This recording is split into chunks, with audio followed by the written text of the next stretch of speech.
I'm Nick Von Walkerbarth, and you're listening to the VonDubCast. If you don't want to listen to me gap in the intro and you want to skip right to the interview, skip about 25 minutes. But before you do, please consider doing one of these couple things that really helps out the show. Following the social medias for the VonDubCast, subscribing, and leaving a review. If you could do those things, that'd be awesome. Also, give me a subscription on the YouTube channel. That'd be great too. All right, welcome everybody. If you are hearing this as the intro for episode 79 of the VonDubCast with Ken Rutherford, you're in the right place, but I'm also doing a little something different. So if you're watching this on social media, for those of you just listening, you won't know this, but I'm actually videoing this intro on my phone as well because it's Canada Day, and happy Canada Day to you all. I know that might be a touchy subject for some reason. That's part of the reason I want to do this and release this other places, because I want to have a conversation about that, as well as introduce an amazing interview with Ken Rutherford from Lloyd, who I've had on the podcast before, and is just an amazing guy and an amazing conversation. We both cried. We both talked a lot about our dads. It was on Father's Day that we recorded it. We talked a lot about COVID-19 and a lot of the restrictions and ivermectin and a lot of the adverse reactions and all this stuff that is being covered up, and had an amazing conversation, and it was actually supposed to come out in a couple weeks. But with all this stuff going on today with Canada Day, I felt like I really needed to say something, and I also felt like I needed to do it how I do it. And sharing social media posts or writing something up, that's not where I do my best work. I do my best work talking and thinking things out and thinking critically, and that's what I'm going to attempt to do here today with what we see in Canada about Canada Day and why it's canceling. Just to say off the top, just to give you guys my personal story of where I was when I found out about the latest round of children that they found. I was sitting in this office right in this chair, and I was listening to this amazing podcast with this Indigenous person talking about the Sundance. And if you guys don't know what the Sundance is, you should look it up. It's fascinating. It's amazing. The podcast is with Aubrey Marcus. If you want to go watch it, it's around. But just talking about the power of the culture and the wisdom that was with these peoples, and all that wisdom was lost. And I was in that spot, and it was about halfway through the podcast, and I got up to go to the washroom, and I just looked at my phone. I saw I had 15 Facebook notifications. 15? What is going on? And I opened my phone up, and it's just all my friends from Slave, right? Because I grew up in Slave Lake, Alberta, right next to the reserve. My bus went through the reserve. I was always on the reserve. Lots of my friends lived there. I have a lot of friends, very, not that that gives anybody any type of credibility in these things, but I got to see the pain firsthand and see these people sharing things. And as the news was breaking right away, I think even the night before, it really hit social media and kind of gained traction the next day, but you could see the hurt, and it was awful. And I cried, and I feel terrible about these things. Right. And I think it's truly awful, and they're suffering. And I felt all these emotions, and there was one emotion absent: surprise. I was, as awful as that was, I was not surprised by that. I think, and what surprised me is how surprised people are. And that teaches me something. And I want to see if you guys can pick something out of this lesson that it's taught me too. I think that is part of the reason of what makes this so tragic, is that it does surprise people, because people shouldn't be surprised that there's evil in the world, and that evil is perpetrated, and that evil gets its power through structures. And I see all these people want to tear down religion and Catholicism and are burning fucking churches. Are you kidding me? And then people celebrating it as if it's not a bad thing. You have to condemn these things. You have to condemn both sides. You have to condemn these people that see an opportunity to take power and they seize it, whether that's through a structure like religion or if it's through a structure like social media and this absolute craze of censorship and kicking people while they're down, and just these opportunities to. That's what that burning, that was cowardly. You just saw an attempt to burn something down because you wanted some sort of power in your life. That's what that is. And that's what that's what draws a lot of the worst people in religion. The people that have perpetrated the worst things in the world through the name of religion are doing the exact same thing. You're just reaching for power because if you earn power, you wouldn't do these things with it. But there's these structures that almost incentivize people to come in and abuse power. And that is what we need to look at. If it surprises you that happened, you need to understand humanity better, and you need to learn lessons. And that's what things like this should be. This is an opportunity for you to learn lessons, to do research, to find it. But what happens is everybody just sees that learning these lessons is hard in the first place, right? Everyone's busy. Everyone has things to do. It's painful. You don't want to go and learn about residential schools, right? Like it's awful, but it's something you maybe should do, right? I'm not I never want to tell anybody what you have to do, but there's some real value there. And instead of going and learning those lessons, people just share these, let's share a black square, let's share an orange square. And what that does is just give these companies that are in power now, because yes, 50 years ago, it was religion that had all this power, right? And religion has been so beat down and shoved into a box that power has been sucked up by all these other things, by corporations and by government. And they're the people that are perpetrating this now. These things are happening right now in the world. There's genocides happening right now. Uyghur Muslims, North Korea, there's all these things. And that's the lesson, and people just attack that as, oh, that's a whataboutism. You're trying to avoid talking about what's happening here by bringing these things there. No, it's not.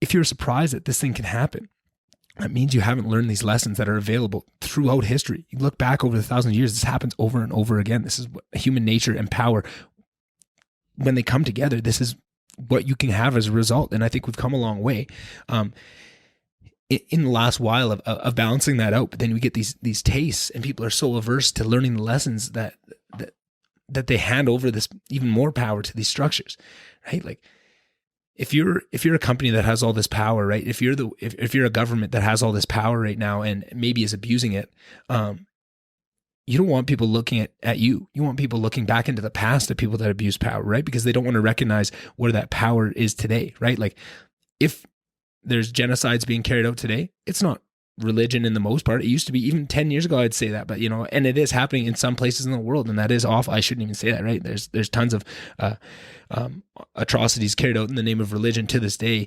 all over the world. I mean, that was a stupid thing to say. I can't believe I said that, right? Like, it is, but in certain areas where religion has that power, and then in areas where religion doesn't have that power, where they've actually got rid of religion because that is a threat to their power. Look at China, look at North Korea, look at Venezuela, look at all these places, Russia a couple of years ago, right? It's a playbook that is as old as time, and we see it again and again, and it's playing out in front of our very eyes. But we're so weak and lazy and averse to the pain of these lessons that we need to learn that we don't look into it. We just, share something. And then we get this idea of cancel Canada Day.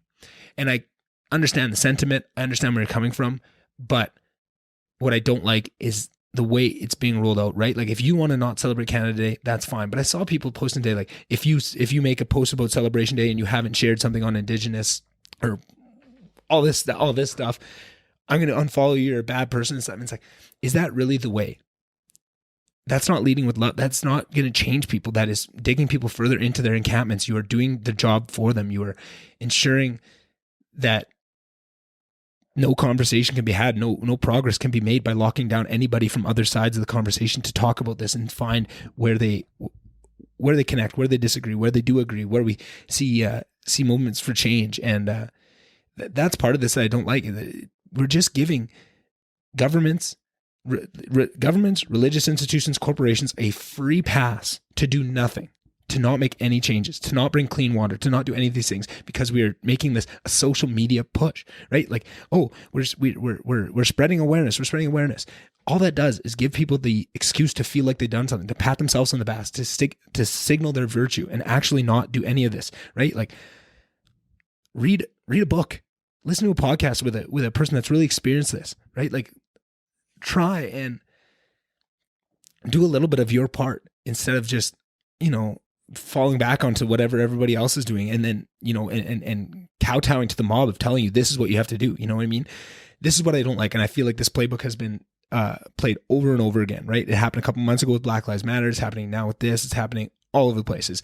There's a real genuine atrocity, right? Whether it was George Floyd, whether it's these, the residential schools, real genuine atrocity, real genuine feeling there, like that.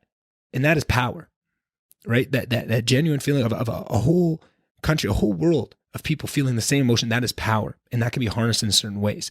And what happened at each time, they said, there's one way we're harnessing this feeling, and it is through the Black Lives Matter movement. If you believe that Black Lives Matter, but you believe that the Black Lives Matter movement is not the best way in achieving it, you are shut out, you are cut down. Now you're a racist. You can't have any other discourse or any other path to the same thing, even if it's trying to win rights and fight for freedoms. If it's in a different vein, if it goes a different way, you are shut down, right? Same thing with this. Now, it doesn't matter if you are a indigenous scholar and you did all these things, if you don't share that square, you're just as bad as David Duke, right? Like it blows my mind that this is the type of thing we're still struggling with when it's so clear the harm that it has.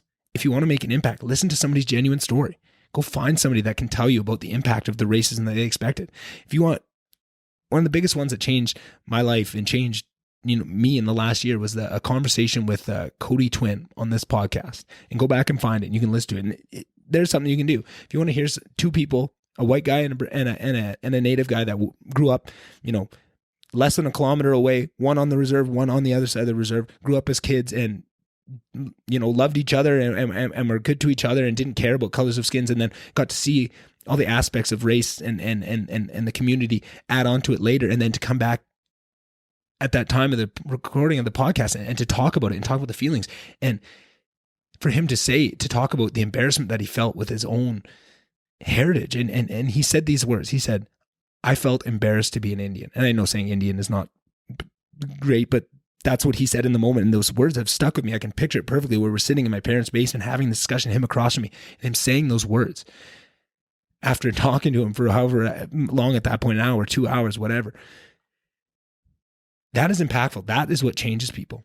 Yelling at them because they made a candidate post, you think that's really going to help? Do you think that really moves things forward?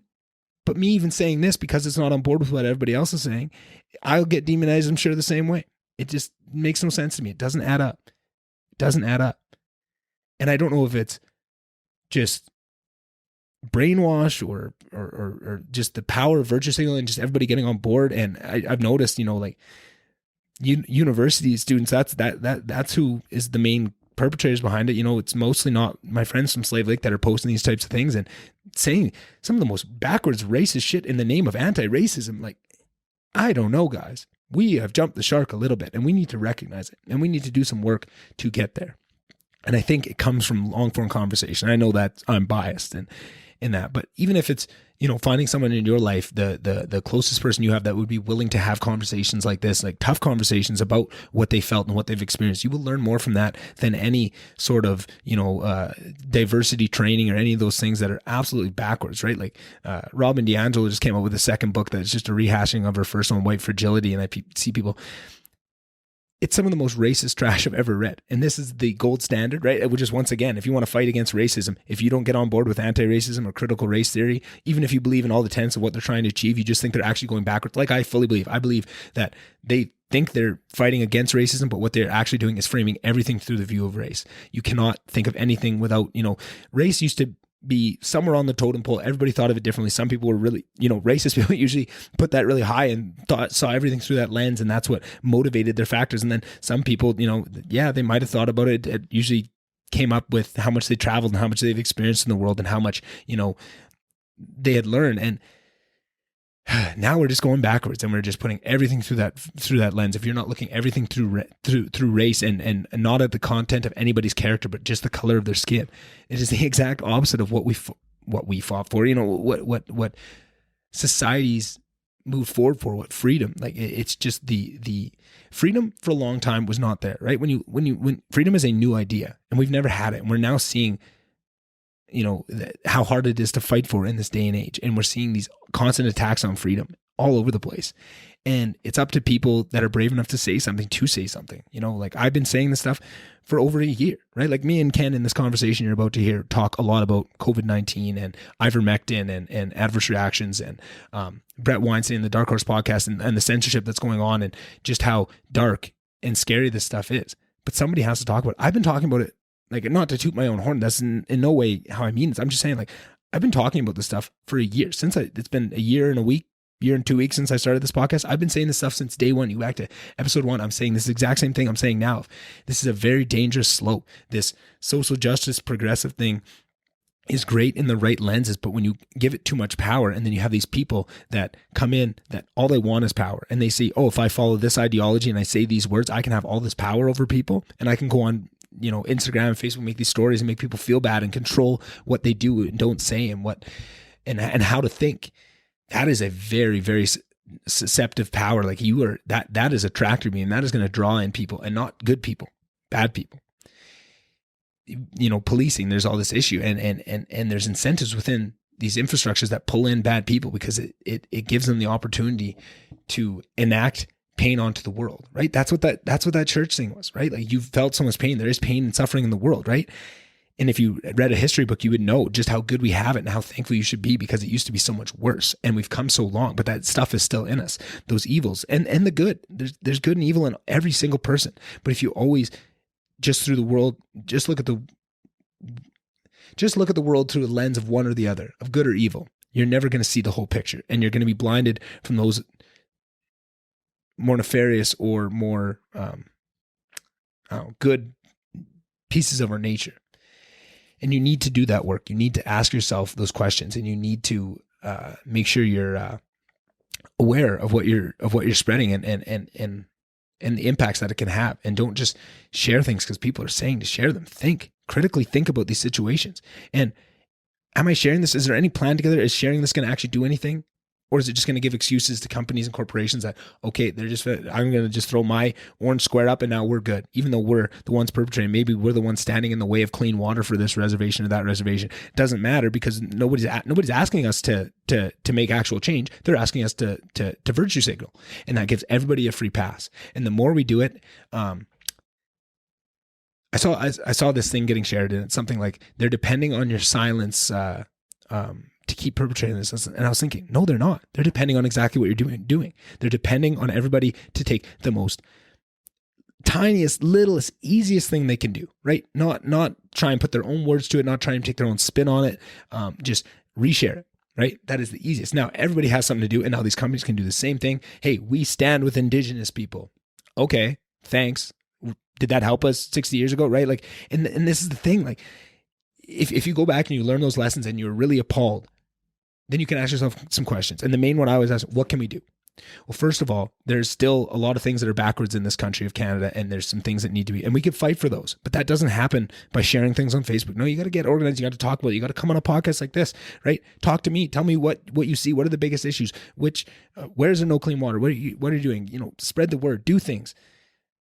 Or if you want to say, well, I'm upset about genocide, I want to stop that. Okay, so you're so upset about this genocide that there's nothing you can do. You can't go back and save those kids, right? I wish if I could hop in time machine, I would be with you. I'd be storming those gates of those residential schools and kicking nuns cunts in, right? Like, I'm there. But, sorry, that's probably a little inappropriate for the tone of what we're talking about. But you can't do that. But what you can do is you can fight for those kids that died. You can fight for them in North Korea, because there's the same things happening to them right now. You can fight for those kids right now today. You can fight for those kids for the Uyghur Muslims. You can fight for those kids for Venezuela. You can fight for those kids for anybody that is under the boot of an oppressive system right now, because that's what it is. That's what those kids were under. It was an oppressive system that held them down. But here's what you need to understand. It's the systems. It's not the people. Don't go after the people. It's not a color of anybody's skin. Those aren't the enemy. It's the systems, people. You need to understand this, right? The biggest threat to everybody in the world right now is the CCP. That doesn't mean that Chinese people are evil. They've never had a taste of freedom. How could you blame them? Even if you did believe that, how could you in good conscience blame them for the things that they're doing if you understand the things that their government holds over them and the things that it's enacting in the world, right? You have to have love for them. You have to lead with love. I know, and maybe this is going to sound a little odd coming 40 seconds removed from talking about kicking nuns in the cunt, but you have to have love for those people back then. Of the world was a different place. And that this, I'm not trying to take away from what happened and not to give excuses for what happened, but there are people, or life was such a hard thing back then. And these people didn't know what they were doing. No, that's not even true. They did know what they're doing, right? Like, and this is what I'm saying. Like, I'm thinking these things through on the spot with you guys, right? But this is what everybody needs to be doing. They need to be thinking these things through. Don't just put it away because it's painful to think about, but I have to have some sort of loving compassion, because I don't think humanity is evil. I don't think religion's entirely evil. I think there are structures that have a lot of power within them, and that attracts bad people within them that are going to perpetrate these bad things. And then there's certain things, as these structures grow, you can blind yourself away and you don't see the bad things that are happening. And you have to think about it relevant to the context of people. It sounds terrible when anybody dies these days because of how rare death is in our lives. You back that up 20 years, that's a different story. You back that up another 20 years, it's a different story. 60 years, right? Like, the further and further you get back, the more death was around us and the more we were around it and the less valued life was for that reason, because it was just so hard to stay alive, right? Just even little things like that, you have to think of the context, you have to think it through. And then once you have, you can make that decision. Was this still evil, right? Was this evil perpetrated? And I fully believe that. I fully believe that was evil perpetrated. But if you haven't done that and thought that through and done that for yourself, and if you're just taking that, easy bake oven, okay, what am I supposed to think? This is what I'm supposed to think. And you haven't actually thought it through and got there yourself, you are part of the problem. You are not part of the solution. No matter how many squares you sell or share or whatever, you are not part of the solution, right? That's why I'm still sentiment candidate. This is I'm such a proud Canadian, and I've never been more embarrassed with our country, right? To look at that and to look at what we've done to these people. And that is embarrassing, but I still lead with love. And I still, the solution is not just to demonize it and just say, well, we're awful then. And what should we all kill ourselves? What? Like, just, there's no movement forward. There's no future. There's no bringing these things forward. Like, no, we need to have love for it. It's embarrassing. I've been so embarrassed over the last year of for everything we just talked about, but also with the overstepping of the government and the freedoms and the restrictions and just how we treated each other throughout everything, of just not giving anybody the benefit of the doubt that we're all loving Canadians that are the most polite and beautiful people that create amazing music and amazing art and amazing comedy and what it is, what that underpinning of what Canada stands for. And sure, it's complex, and sure, it has a dark history, and so does every fucking country in the world. There's no country in the world that has no bad history, and you have to work forward to make sure that you understand the lessons and you learn from it. That's all we can do, is learn from it and try and be better going forward. But just to burn it all down is not the solution. That's cynicism. That's nihilism. That is exactly what Jordan Peterson talks about, the end result of all this stuff being, of just blaming everything on the world and nothing, not internalizing anything. Eventually that leads to nihilism. This is what it is. That's what people burn down churches for. That's what people, hate their country and don't celebrate Canada and want to cancel everybody else, and anybody else having a little bit of fun, we need to bring them down because the world is so terrible and I can't deal with it. I think we just need to have more conversations like this. And since I am still doing this as an intro as well for the Kenny Rutherford episode, maybe I can tie this all back in, is, I think Kenny is the perfect example of this. Is he leads with love, and he just wants to make a difference, and he's always asking those questions, and he has so much empathy for people. And I think that's exactly what we all need to do. And I think this is the perfect conversation. That's why I chose to bump this one up in the order to release this one today or tomorrow. It's Canada Day today. I might release it tomorrow, but I might release this intro thing. If I'm happy with that, I might have to give this a rewatch and see what I said. I know I may have lost the plot a couple times there, but that's kind of what I do with this podcast. This is how I communicate. This is the best I can do. This is the best way I can get my feelings across, of the frustration and the confusion I'm feeling. I don't have this all figured out. I'm trying to figure it out, but I know that the answer that's put in front of us, of just, hey, this is the answer. If you go anything outside, you're labeled this, this, and that. That's not it. I don't know what it is, but it's not that. That's not the solution. We've seen what happens with that. It's not good. So yeah, I hope you guys enjoyed this episode. I think Ken is a very special person. We talk about, our fathers and what that's growing up and forgiveness. And this is what I'm saying. Like we both talked about and both cried about, having fathers and having people in your life that teach you lessons and do things, and that you don't. The arrogance of thinking that you understand somebody, or that you understand a people, or that you understand a culture, is very high, right? Like that is almost the peak of ignorance. And I think everybody's guilty of it. And I think we all do it. And I think we all do it in all different ways. But I think with family, it's very, very clear, and it's probably repetitive, right? Like everybody gets into it with their family, and then a couple years later, you realize what they all did for you, what your parents did, what, maybe you hated your dad, but then around 30, you have your own kid, and you start to realize, man, what he was under and all the influences, and you realize the ignorance of you assuming you knew what they were going through in that moment. And that is just one easily attributable one that everybody's probably gone through at some place in their life that everyone can, contend with. But we do this all the time, the arrogance of just thinking we understand, right? And I meant to say this at the start, but what's really making me angry, if you're an Indigenous person and you feel these things and you want to cancel, go for it. I'm all for it. But it's the white people, the fucking, everyone I went to university with almost to a T, just fucking up on their pedestals talking like this is all about them. It's not about you. It's not about you. And I know you get to have these little brownie points by sharing your thing and making it about you. And it's not. Go listen to somebody. Go listen to their story. And if they want to do it, sure. But if it within that conversation, I would say this to my very best friend, regardless of what color or credence they are. You know what? I don't think that canceling Canada is the best way for you guys to go about this. I think there's better ways, and I think we could have a discussion of how we can rectify and how we can bring this forward and ensure this never happens again. but just yelling at people and trying to make them feel bad and trying to make them feel the guilt of something that happened 60 years ago with other people that don't have to do with them. That is not the way to bring out compassion. If you can lead with love and you can try and have understanding for everybody's piece in this and how complex this world and how hard it is on all of us, and then have compassion for what they're going through, that's what's going to bring us forward. That's what's going to help us deal with this. And that's what's going to correct these things from ever happening in the future, and hopefully shine some light on the things happening now. Yeah. So I'm sure I forgot. This is probably the worst intro I've ever done for a guest. Sorry, Kenny, you're taking a licking on this one, but I think the conversation centers itself. This conversation doesn't even need an intro at all. It's an amazing conversation. And just to wrap up the intro part of this is, follow the VonDubCast, Instagram, Twitter, blah, blah, blah. You guys know it. I say it on every week. I don't think this week needs it. But other than that, like I said, lead with love. If you're just seeing this, if I just decide to post this intro on social media, on Instagram, TV, or whatever it is, give it a share if you think it's worth something. Have a conversation with me. I'm sure I'm missing some things, and I know this isn't I'm trying to fit, 3 hours of thoughts into a 26-minute intro now. It's probably the longest intro on Tap 2.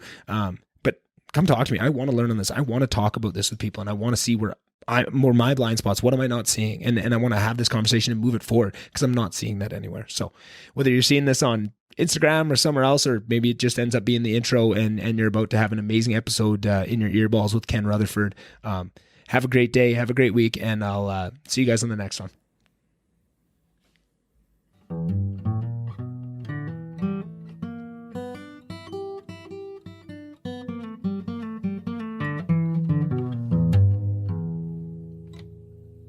Just gonna get corn started. All right, I'm really excited for our guest today. Got a return guest in Mr. Kenny Rutherford. How are you doing this morning? I'm doing good, Nick. I'm doing really good. Thank you for having me on again. Well, I mean, we knew it was just gonna be a matter of time for those of you listening that maybe caught our first episode with Tanner, and maybe didn't.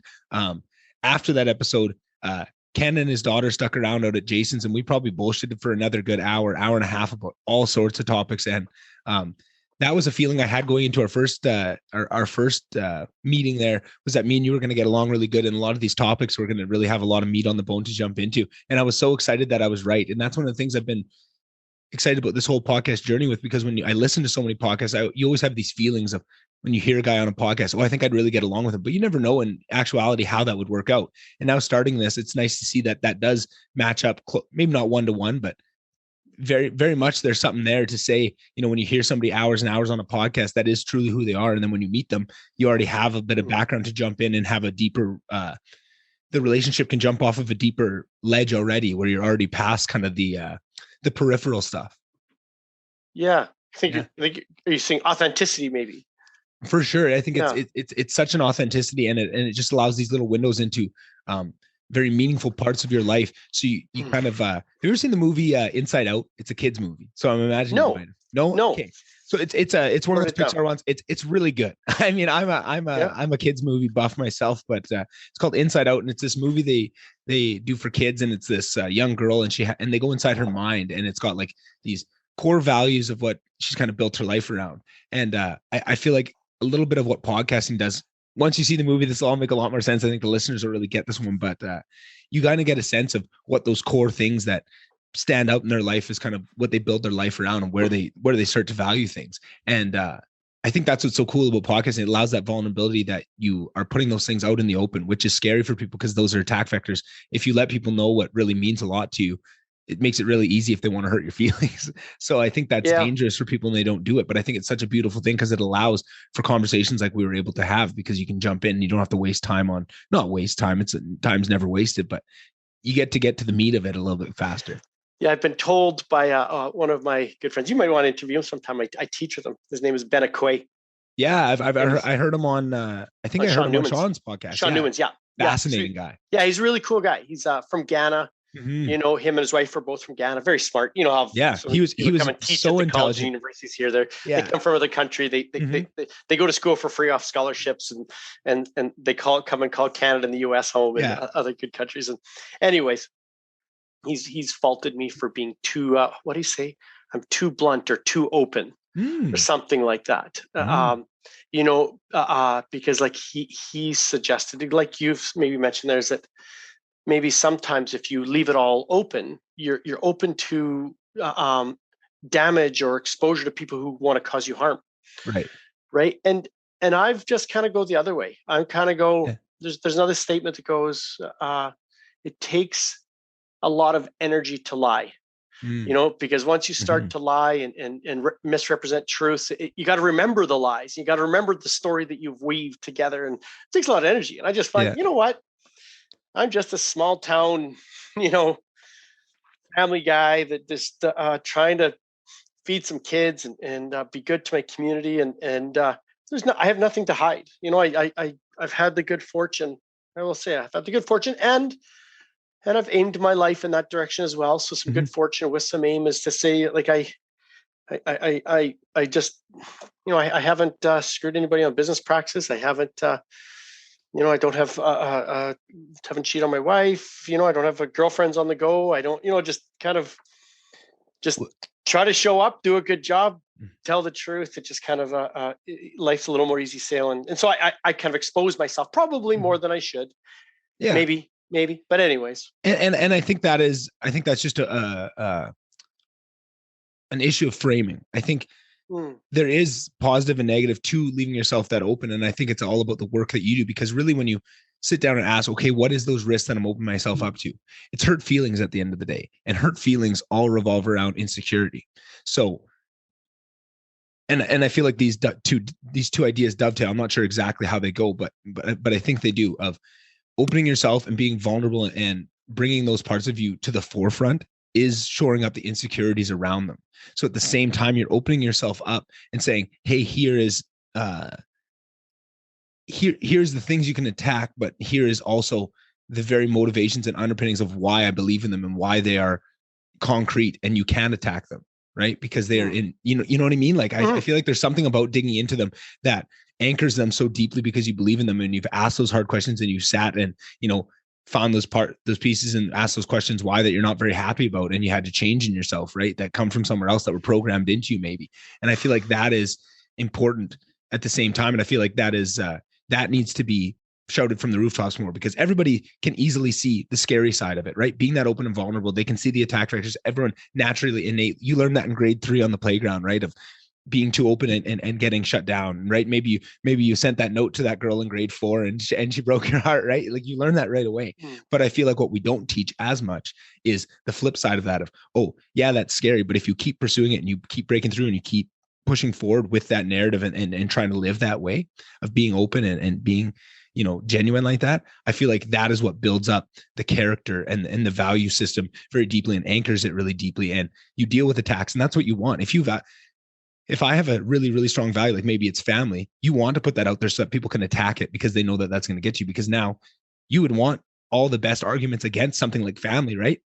To secure your own argument so that you can prove it to people when some people say, like, is it worth it to you to put everything you have towards your kids and, take away, wouldn't it be better to be a little selfish maybe, right? And you can say, no, because I've done all this thinking, this is what I get from family. This is why I'm so motivated, right? Like, if you just don't ask yourself any questions, you just kind of go through the daily motions, you're never going to get to that point. And you, when pressed on your ideas, and I think this is something me and you both agree, a lot of people have never been pressed on their ideas lately. And you see what kind of happens in the warping and the ideas of arguments you have in your head in your shower all the time. If you never actually have them in real life, it might go a lot different. And I think that's important. Yeah, I think we're seeing some of that right now. And as you're talking, just things that come to my mind are things like, maybe one of the reasons I'm okay to just expose who I am to basically anybody in under 30 seconds is that I think when I was young, when I came up and grew up in small town Saskatchewan, you grew up in northern Alberta, I wasn't exposed to that much. My mom and dad did a wonderful job of teaching me hard work ethic, how to be honest, how to be good to people. Just a lot of those things you learn in the small towns, how to earn your living and pay your bills and that kind of stuff. But I remember before I went to university, and I know there's lots of problems with university. I'm not saying university is the only place to learn this. But when I actually was taught things and found some foundation in learning and maybe taught how to learn, I learned that you don't have to know everything. And it's actually takes strength to say that you don't know things, or to change your opinions. And so now maybe that makes it easier for me to just expose who I am, because if I say something, Nick, like if I say that I don't know that this cup is white, and you go up with a really good argument why it's off-white, I'm like, okay, I mean, I believe it's white, but you made some good points. I might change my opinion, actually, now that you put it there. If you're willing to change and listen to others and accept different ways of doing things. I've traveled a lot as well, which really softened my views on things. And so I think that makes it easier, that you don't have to know everything. You can't know everything, and be quick to share and be quick to change your opinion. Be quick to, there's non-negotiables, right? I'm not going to change my opinion on everything, but on whether the cup is white or black, or what's a good food or a bad food, or what's a good practice or a bad practice in family raising, or I don't know. But anyways, and then the other thing is that I remember as a kid, like, a lot of the credit that we have that's good in our lives, I think we really have to pass on to, our communities and to our families and to our fathers. Here we are on Father's Day. Yeah. Right. I think I remember being young and seeing people that would stand up for the wrong, or stand up for the kid that was getting picked on, or you're in hockey, and there's the weaker kid that's not a very good skater, and somebody stands up to the mean coach and says, put little Johnny on the ice. He hasn't been on the ice for 2 periods, and we're up 6-1. Like somebody could speak like that to an adult and take risks. I remember going like, I admire that. That.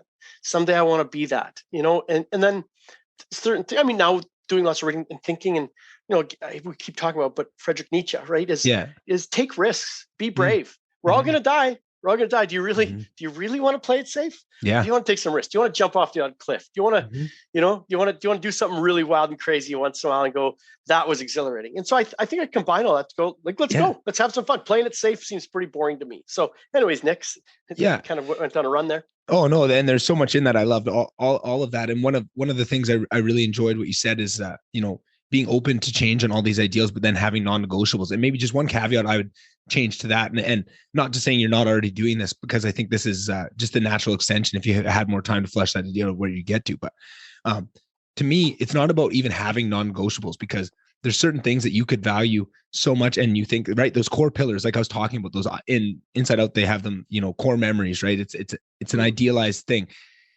I feel like leaving even those open to negotiation, but you have different standards of negotiation for different ideas. There's certain things that are you almost have like a hierarchy in you of those base values that it would take. And that's but I think that's healthy, because then you have to change your frameworks of what kind of person am I going to expect? Like, what kind of arguments am I going to take in? If it's something like my views on what do I value a lot? Like fairness, and my value on fairness and spirituality, and maybe religion, but it's not the exact word that I'm thinking. Something like that I feel very deeply, and have, for whatever reason, even if I don't have good arguments, maybe on the tip of my tongue to back up those things, because I know that I have a lot of value there. The framework for if I want to have my mind change on that is I want to really value the person that's going to be changing it, right? Like if I'm listening to the lecture series between Jordan Peterson and Sam Harris, right? 2 people I really respect. I've put hours and hours and hours into both of their ideas and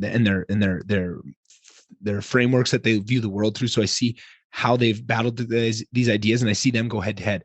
And because I have so much value there, and I've done so much homework, now that is going to really enter my mind more, and allow some of those maybe more base ideas not to be shaken, or they just didn't happen to be, but I'm trying to leave the option to, because at that point, those are really smart people. Same with reading someone like Nietzsche or reading someone like Jordan Peterson, right? Like I feel like there's times where you shouldn't just let some Joe Schmo on the street that you've known for 5 minutes shake you to the core on. I mean, you should always leave that open, but you have to keep in mind the frameworks of what are we talking about? How much meaning does it have? But in that, don't make it a non-negotiable. Just make it a really hard negotiable. Like, you're going to have to really fucking negotiate with me if I'm going to change my mind on this thing, because I really care about it. Right. Like, no, that's good. I would probably reframe my, I'm going to do it right now. I'm going to reframe my statement based on what you just said. Is I like that, different degrees of negotiability on your beliefs. Like, I got to find out which philosopher said it, but he or she said that, like, sometimes when we're having trouble debating things, let's go to the extremes. Yeah. Right. And like what I'm thinking, like, what's something that I just can't ever imagine myself doing? Yeah. Shooting a defenseless child in the back, like wartime, right? And could I bring myself to reason to do that? I'm going to have a tough time with that one. I'm going to have a tough time with that. I mean, I'm going to the extreme. Right. But I think what you're saying, or I'm sure we could get into more gruesome things than that. But then something like whether I should drink 7 cups of water a day or 8 cups of water a day. I believe it's 8 right now, but whatever.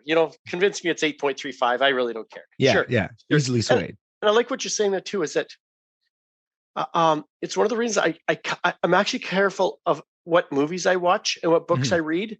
There's a saying, I never remember who the people that say it are, but the mind once stretched with new information can never return to its original position.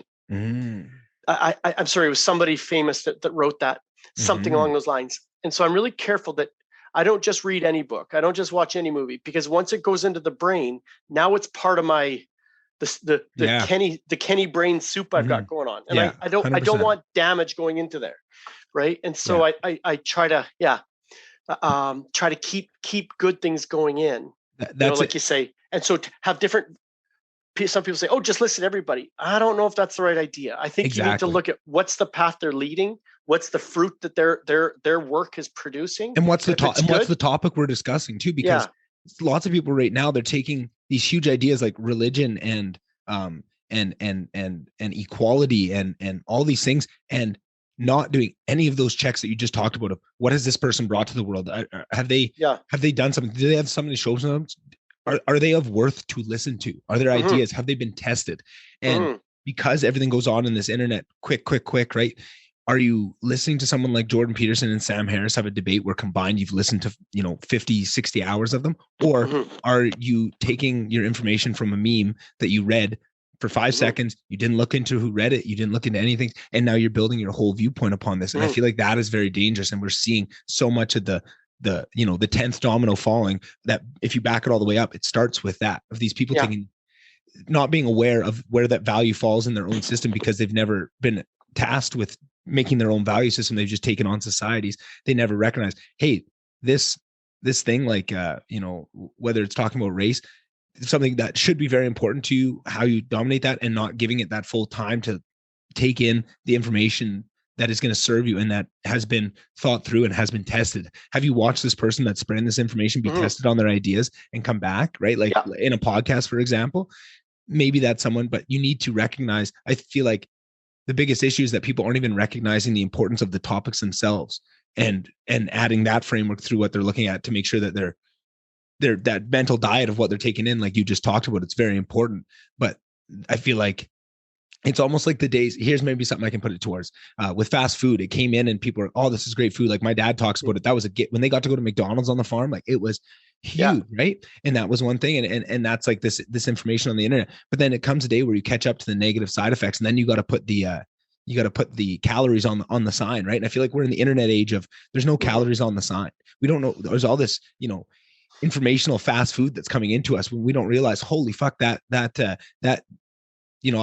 hour of meme scrolling, I just took in, 3,000 calories of sugar, right? Like, and none of that has any substance. None of that has that. Now my whole day, and I feel like crap and I'm being slugged down, but you don't realize you just ate, 3 full meals at McDonald's worth of mental diet, if that makes any sense, right? Like, it does. Yeah. I know I talk about him a lot. So I should just send you one of his books. Have you read any of his Nassim Taleb? I know I keep talking about him. We talked about him on the last podcast. I've heard him on some podcasts. I know of him. Yeah. Yeah, he's pretty harsh. Like he's not shy, short of confidence or brashness, is what I would say. But I think that's part of what makes him what he says valuable. He's not here to make friends. He's here to just, here's his belief, period. And he's got a book called Skin in the Game. And he talks about if anybody giving you advice stands to gain if you act on that advice, or does not stand to lose based on the advice, don't listen to them. Yeah. Garbage. It's fluff. Yeah. Right? For sure. And now that I think about that, for example, I'm sure we're going to get into a little bit. That's one of the things that's concerning. I don't want to say the word right now because it could drag us down very quickly. But so I think I'm struggling with some of our medical advice at this point in time. Yes. Is that there's no shortage of opinions out there. Oh, yeah. And everybody will tell you exactly what it is, and you've just got to follow the science, right? Right. Yeah. And then I'm like, boy, the advice that you're telling me or guiding me or commanding me, do you have something to gain from it, or do you lose if you're wrong? I don't think I think you, in most part, you don't lose if you're wrong. Yeah. I do. If I guide my children down these paths and I guide them wrong, I lose. I've got skin in the game. You don't. Yes. So I need to get the right information. And that's really hard today, isn't it? To get the right information. What is what's the right information? That's the $1 million question. But I guess maybe, Nick, maybe sometimes I think the college university system is weakening. 100%. I would agree with that. I think when we talk about those dominoes that are falling and backing that up to this information that you have to take in, I think that's exactly where those dominoes, if you follow them back, if you follow the silence, like Brett Weinstein is saying to do, it comes back to those university professors that never left the university system, never went out into the real world, and then have played in this fantasy world that gives them a lot of power and to make reality out of this fantasy world where I can control what you say and what you don't say. And this is how we operate. And it's very controlled. That gives them a lot of power that they want to hold on to. It's what's wrecking their institutions. And it's what's poisoning these people that are going through it. I have to listen to that. Which podcast does he talk about? If you don't remember right now, I would like to hear that because I've just finished the other one. That's one of those ones that's kind of a common thread throughout all of his stuff. But there's one episode where he'll talk about where that first came in and where he first ran up against that system, and it was amazing. He did so. We don't have as much time. I really want to tell the story because it's really important. But you can send it to me, and we can do this again, Nick. For sure. I'm sure we will. Working in the college system. I'm not at the university, but I mean, you and I both went to university. Yeah. Both same University of Alberta, and then they're working at. I find that working in academia rewards. There's a pressure to conform, and not be offensive in any way. Yeah. And I'm not offensive. Like what I mean by this is that I actually having traveled so much, I really love learning from different cultures and people with different colored skins and different food and different languages and different.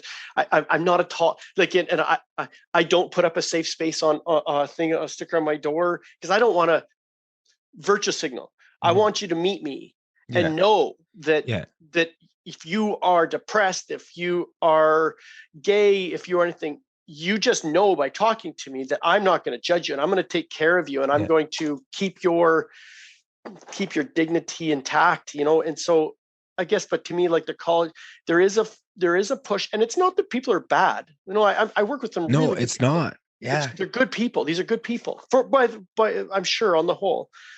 But it's just nobody wants to be that bad, get a bad article on them. Nobody wants to have a complaint filed. Nobody wants to embarrass their president. Nobody wants to get called out on Twitter and get dogpiled. Called out on Twitter, cancel culture, right? So and what I'm wondering, too many. But like when we talk about Friedrich Nietzsche, be a risk taker. Take some, live large. Go for broke. You could see that if you're that personality type, you might start to move away from the system, right? You're not going to come into this, so we might be losing some of our best researchers and some of our best minds. I think we are going to take their courageousness elsewhere.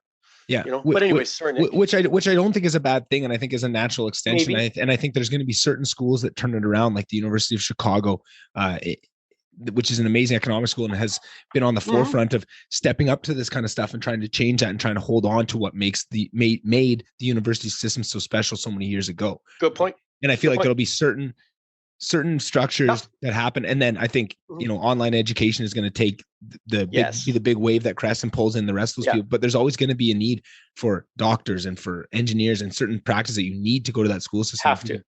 Right. Yeah. And so University of Guelph has recently really impressed me. Right. We'll probably get into that, but that Dr. Byron Bridle, right? I don't mean so much to be led into the trying to think of the word to say it, the pandemic. But Dr. Byron Bridle, he's the University of Guelph professor who, boy, I got to send him a note. I'm going to leave myself a note because he needs encouragement. But he is the fellow who had a brief interview with on Global News of all places. And it's only about a 2-minute. Like, I'd encourage you to listen to it because it actually leads into your Brett Weinstein. They're basing their whole thing on, I believe, off of this associate professor from the University of Guelph, who's what's his role? Hold on, I wrote it down. His role, virology. Like he specializes in immunology and creating vaccines, I think is his. So I wrote down his role and I don't see it. But anyways, he gets this brief 2 or 3 minute interview with Alex. Do you link to articles underneath when you share? Yeah, I can. The only thing is I have to remember to do it. But if I remember to do it, then I'll send you know, because I would, to me, if you're going to follow this progression, you'd listen to this 2-minute interview on Global News with Alex Poirier, I think it is. Then you would listen to he was recently just spoke at Parliament 2 days ago with Derek Sloan, one of the MPs, had him speak. And this poor and then listen to this Dr. Brett Weinstein, the one that we've talked about, the How to Save the World in 3 Ways or whatever it is. Yeah. Because they're basing it off of him. They source him multiple times. This fella says, listen, I'm pro-vaccination. I'm for this. I've given my life to understanding this. Leading up to COVID, I was for this. I now see data that is saying there are problems, folks. We got some major problems, and I'm sounding the alarm. Within days, then listen to his interview with on Parliament. This poor fella, I almost think he has like a condition of some kind, like he kind of twitches as he talks. He's saying he went from this quiet little smart professor. I don't want to be here talking in front of people. And his life was blown up. His life was blown up. There's fake websites created on him, fake Twitter accounts, harassment at his workplace. He's being called out. He's saying he didn't sleep for 3 days afterwards. He is clearly uncomfortable standing in front of Parliament. But he's saying, here's the thing. For every one person that's trying to throw me under the bus, 50 have sent me messages saying, thank you for standing up. We can't. We're silenced. We can't speak. And now that leads into Brett Weinstein. To me, he's a Canadian hero.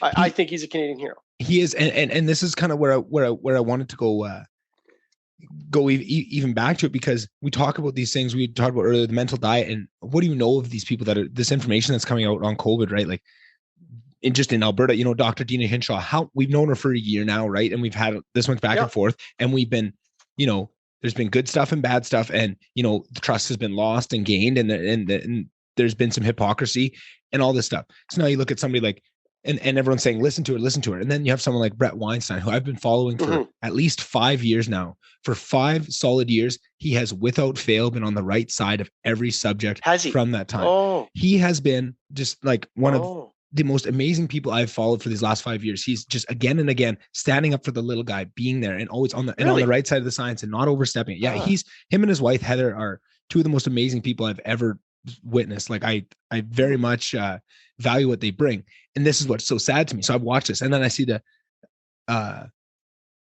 pandemic start, and I see them being just the only source of light in the darkness of this, of bringing forward really good information. They were saying from the very start, get outside. This stuff doesn't transmit outside. This is all dog and pony show that they're restricting outdoor events.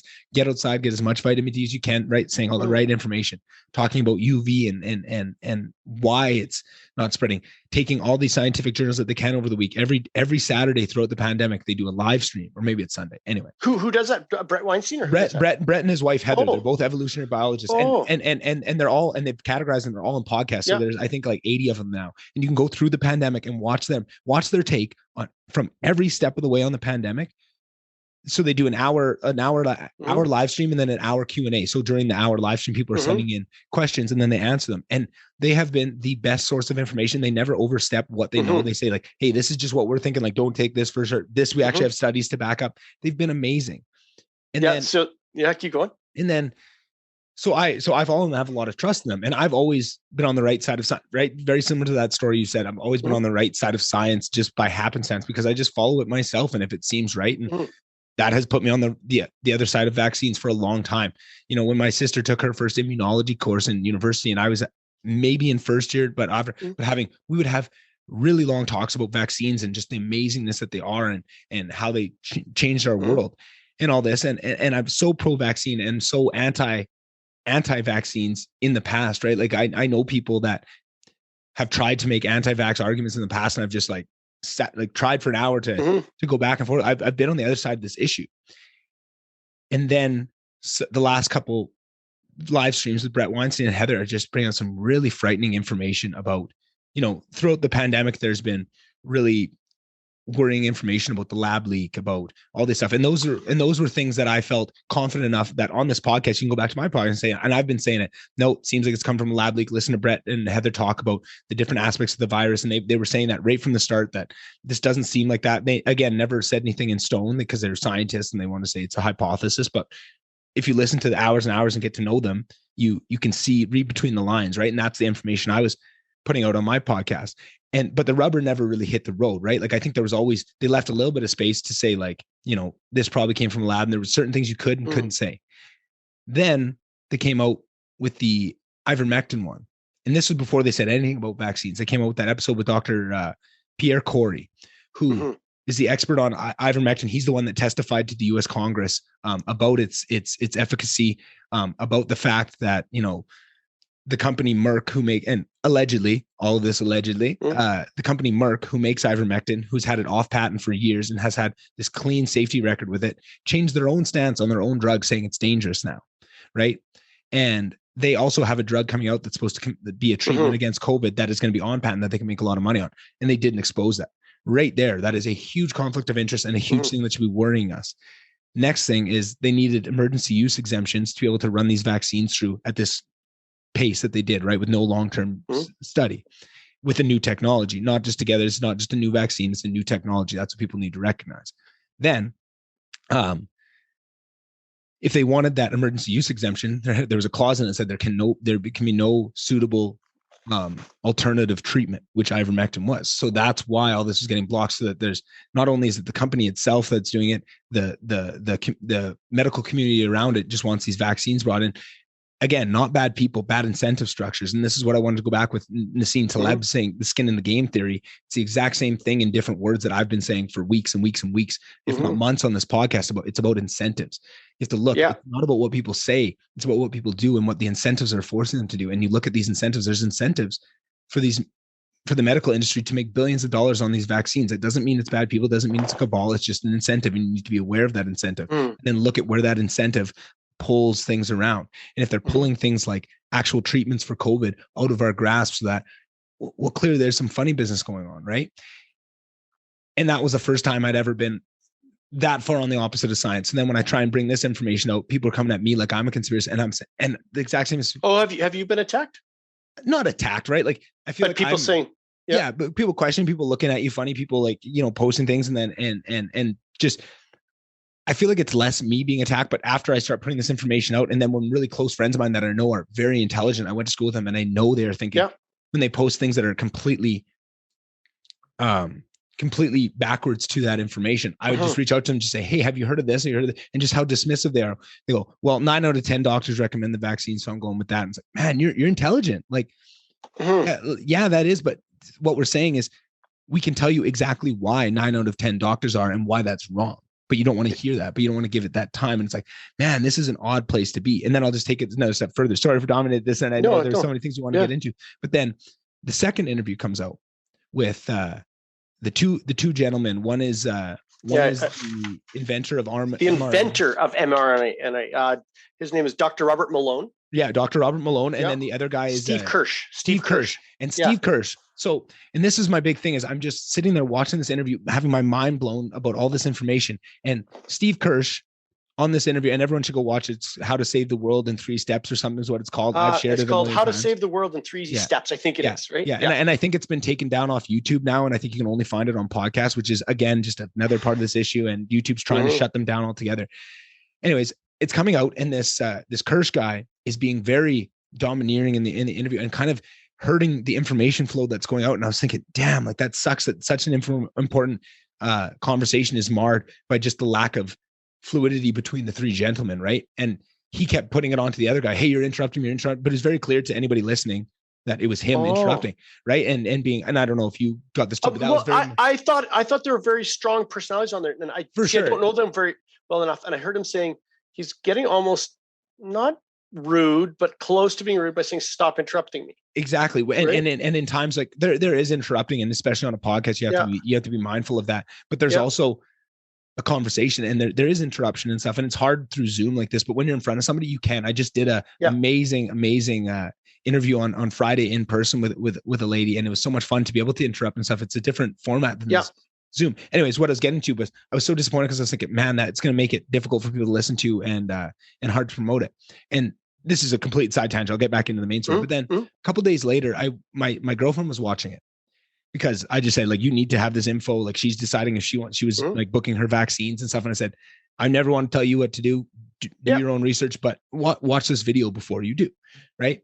And she was going through the comments because she just wanted to see. And that Kirsch guy came in and said, you can probably go to the YouTube page. And he said, hey, everyone, it's been brought to my attention that I was not acting very appropriate in this. He was not interrupting me. I was the one breaking the flow of this. I'm sorry for what it caused, and completely owned up to it. And I thought, good for him. It restored so much faith. I know this is kind of a pit stop on this conversation, but it restored so much faith in me because I feel like he recognized the importance of the conversation over himself, and what he was doing was making it about himself. And he made at least an attempt to correct that. I just thought that was awesome. And I wanted to make a pit stop because if anybody does go listen to it and is annoyed by him, know that he recognized that himself and took a step forward. I think that is so admirable and just great. Anyways. So then now my girlfriend watches this vaccine thing. I made that long post on Twitter that everyone can see. It was like 11 things long. I wrote about it because I just felt so passionate. This information needs to get out. And that was my best way of, other than hopping on a podcast and having this conversation, which I knew I would do eventually, but you need the right person. You need someone that's going to be open to have this conversation or you can't have it. But what I'd never seen was then watching the next couple of days, watching my girlfriend sit there and do research on vaccines because she wants to go visit her family so bad and is being told by all the society that you can't go unless you're vaccinated. But she goes, but my reproductive health, because what they show in this, in this, what they show in this interview, and apologies for dominating this conversation, but I just feel like this is my first time talking about this, and I want to make sure I get it all laid out before we discuss on it. Is the dangers of what are happening with these vaccines are being covered up. It's not to say that they are dangerous and everybody's dying. It's not. I'm not jumping all the way to that. It's just saying that what they're presenting them as, what the current narrative is they are 100% safe.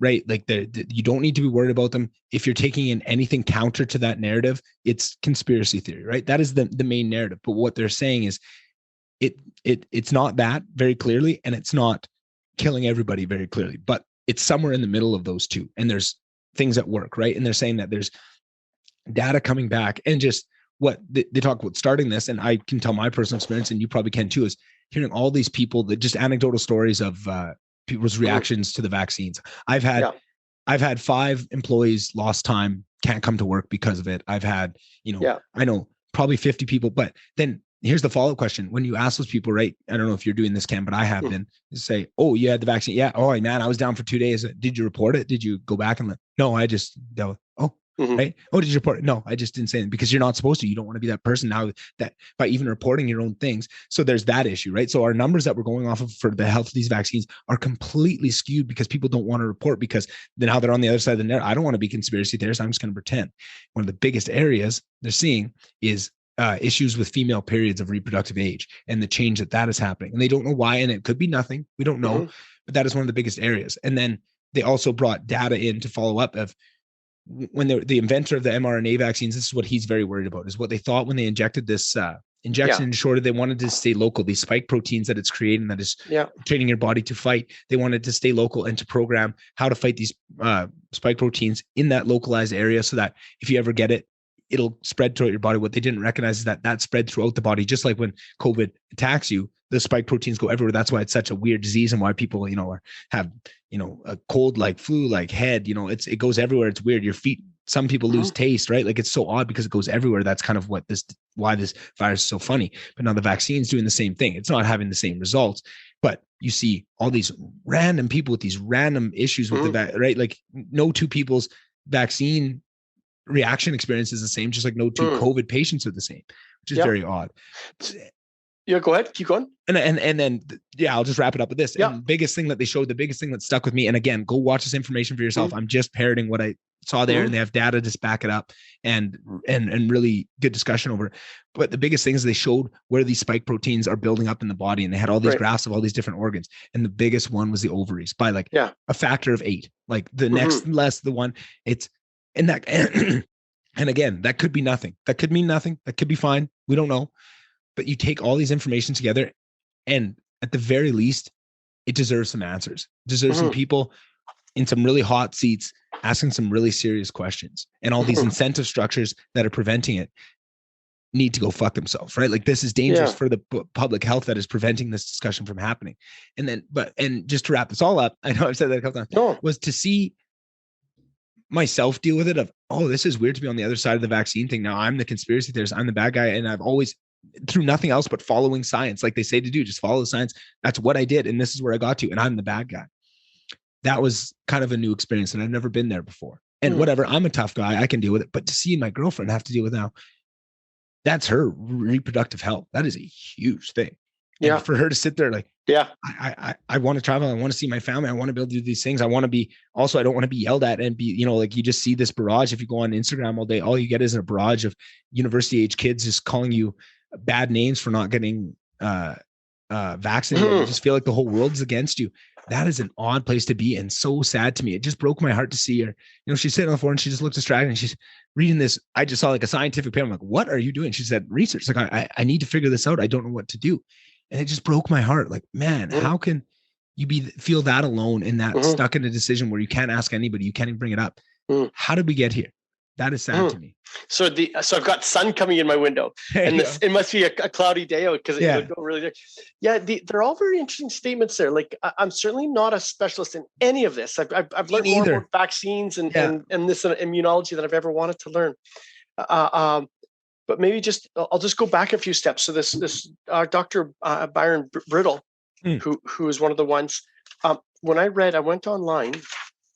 And University of Guelph, I'm really, really happy about this. I think they came out and they issued a statement to say University of Guelph, they're committed to the principle of freedom of expression, which includes freedom of speech and ability to examine, question, critique, investigate, inquire, speculate, and communication of issues without deference to any prescribed doctrine. They also say this overarching commitment and mission aligns with the right of individual faculty to express their own opinions or to pursue curiosity-driven research, even when it may be perceived or believed to be controversial and at odds with the common understanding.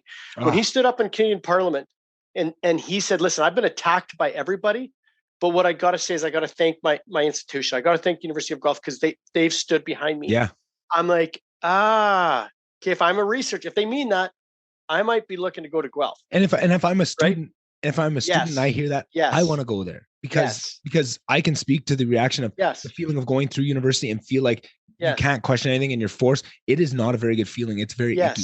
If you can feel like you're going somewhere where it's free expression, you can have discussion. That is what university is supposed to be. And that's what people are going to draw to. That's why I think it's going to be a crumbling of certain institutions are going to plant the flag of what. Which ones are going to be courageous? Hey, which ones are going to be courageous? When you're talking, and again, I don't, it's hard because I'm finding a lot of our professionals that we should be going to for advice can't talk.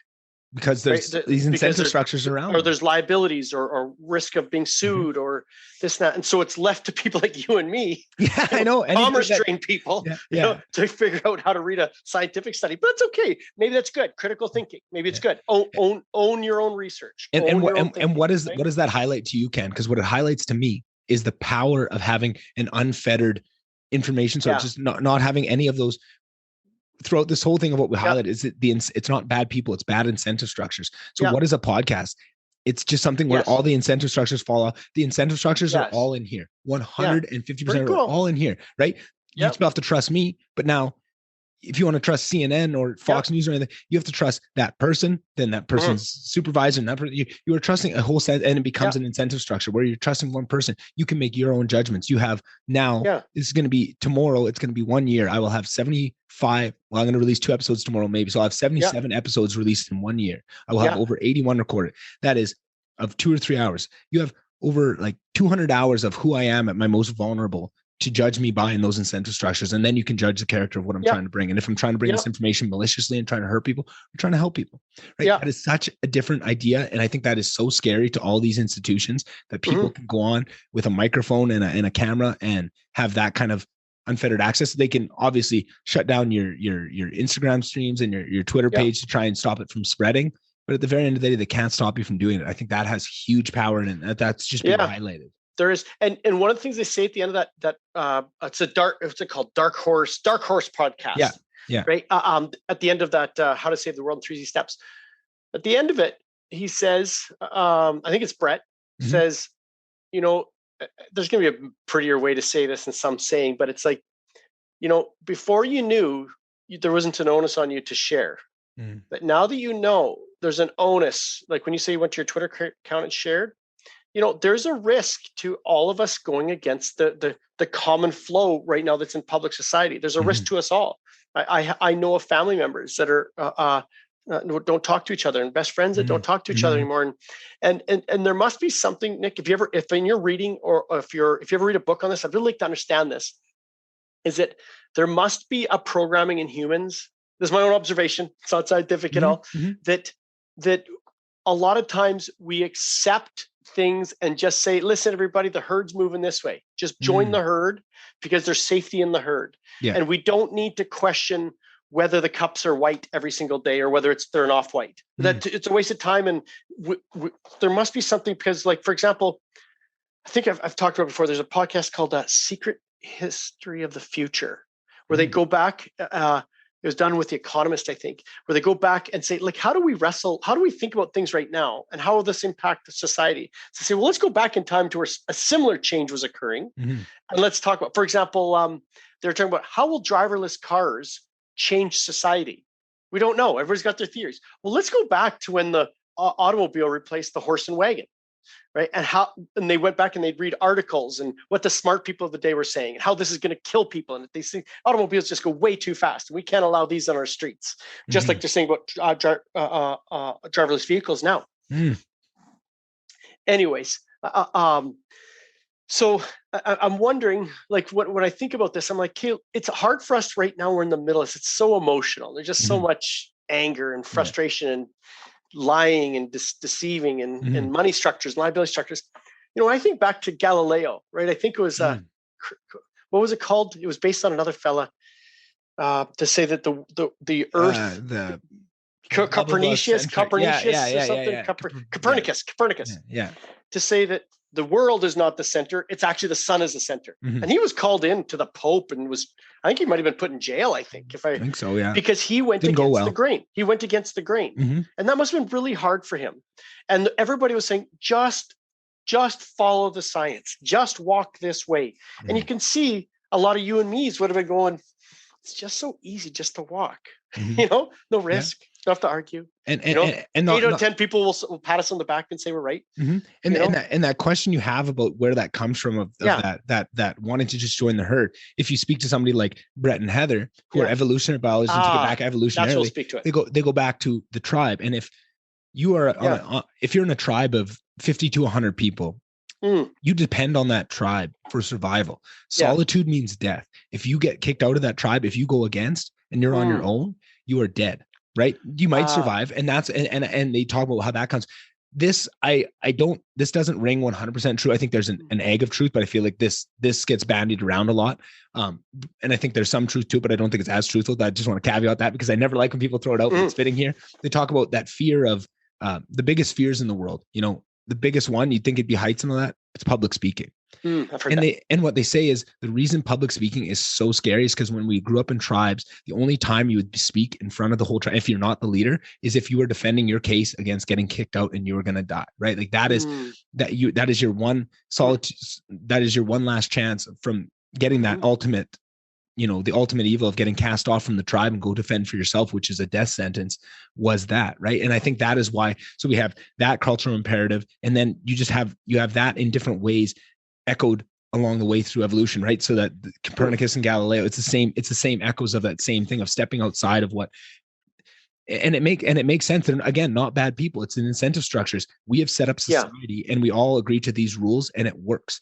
You are trying to tear down something. You're trying to pull a leg off our society. Yeah, maybe we need to lose that leg so that we can build up better, right? And that's what he's trying to say. But can you blame the society for saying, hey, stop rocking the boat? This is a good thing here. You're trying to do it, right? And that is the ultimate, that is the evil that that is the name that every evil has been perpetrated behind, right? Like, why are you, like, we're trying to bring this, right? We're trying to bring fairness to everybody. Like, you want to talk Stalin, we're trying to bring this, we're trying to bring, Hitler was trying to bring, it's that same evil over and over again. And this is something that frustrates me so much in these conversations. One of the easy ways to condemn a lot of the things that we're talking about is just people always go, oh, they just think everything's communism, and then you say, well, have you read Gulag Archipelago? Have you read any of these things? Have you read how similar what is happening right now is to that, is to Mao, is to you know what I mean? Like, that's an easy punch to throw because it's easy and it fits in a meme, but you're discounting so much history there that could be just, I've never heard anybody that's read any of those books or is in any way familiar with those societies and what has happened in history that doesn't think that way, right? Like, it's so sad, isn't it? You can't unsee it. Because and I'm angry that I have it, because it's cheapened us. It's cheapened us. Like, it's and strengthened us at the same time. It's arguable. Like I know, but like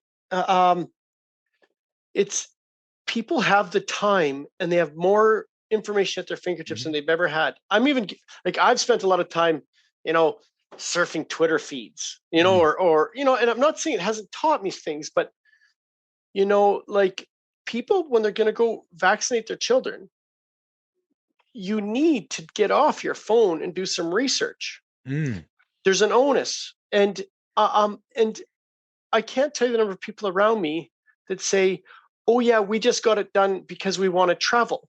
And these are good people. And I don't know the answer, but let's just dissect this statement for a moment. Well, I just followed the science. That's why I got the vaccination. That's why I get this nice sticker, because I get to now take my picture on Facebook and look like I'm helping. And maybe they are. I would say to that, science, as I understand it, says we need data.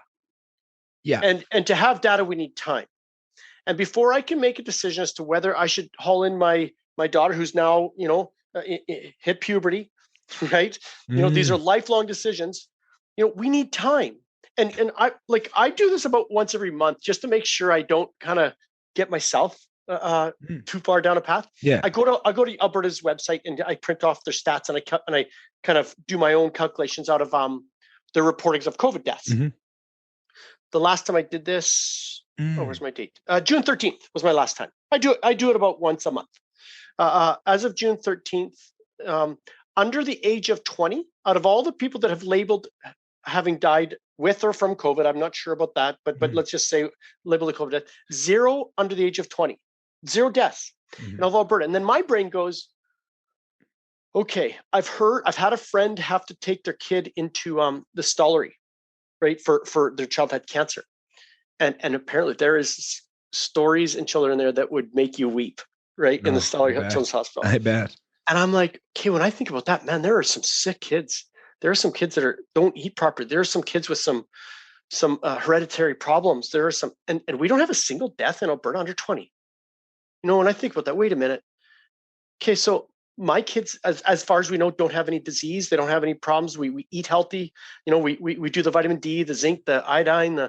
We exercise regularly. We keep sugar out of our home. I don't even know if we own a spoonful of sugar in our home. And I'm like, okay, well, if there's nobody died, okay, cool. So it looks like the risk is low of death anyways. And then I go and I listen to the Dr. Brett Weinstein's and I'm like, oh, we don't know. This one's reacting differently. The old vaccines would stick in the arm, but these ones carry through and they collect in the ovaries. And right. And wait, science tells, when I think about science, follow the science, I want data. So I'm sad that people say, I just follow the science, but they probably can't put one sentence behind that other than say, the herd is telling me that this is science. Maybe. I don't know. Right. Yeah, no. And that's definitely what it seems like. And every single person is going to have a different, they're going to be somewhere on that spectrum of actually how much research versus how much they have. Yeah. Right. And you say like, these people that say, I just got the vaccine so I can travel. I hear that a ton. That's the most thing I hear, right? Like that everyone said. And they say, I just got it so I can travel. They say it's super low risk, right? I know. And they also say, I'm not even that worried about COVID. I just, I want to go do this stuff. Right. So those are 3 factors. Right. And so that is more or less what I've heard from so many people, that seems to be 3 pretty strong criteria for to or not to. Yeah. And to me, I want to look at now through my lens of the research I've done versus the lens of what I've seen through social media and the information everybody else is getting, right? Like, I just look at it as if, I listen to podcasts and have all this stuff, and I actively, read articles and do all these things but if I turn all that off and just look at the feeds of what's coming through, and I have just went to university, I have so many university age friends, I get to see the zeitgeist of what is spreading out there.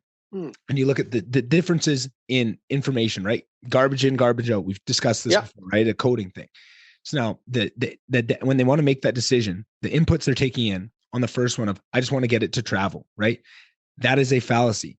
So much of this is a fallacy. In Alberta, they're just talking about, like, this reopening plan had vaccination. It was the vaccination percentage that were dictating it. It's like, no, we have ivermectin now. There shouldn't be, vaccination levels. They are trying to frame this as if it's on you. It's not on us. We're not arbitrarily deciding when you guys can and can't do anything. Like, people have been open for over a year now in the States, where, they want to take it out of that framework, which is the reality. They were choosing what we were doing. That was up to them. They can put it on, they can tie it to vaccine numbers all they want, but that is that thing. So when they say, I just want to get to travel, no, the government doesn't tell the people what we want. The people tell the government what we want. If we think that is immoral, that is a poor argument to me, right? Like, at the very core of it, but I can see it, right? I see how that happens. I see the information they're getting in, and I can see them not wanting to go onto that fight, right? Then the second piece, they seem super low risk. Everyone says there's super low risk. So now you have to add in some of those things. And from the information we've gathered from that podcast with Brett Weinstein that everybody should go listen to right now, again, another shameless plug towards it.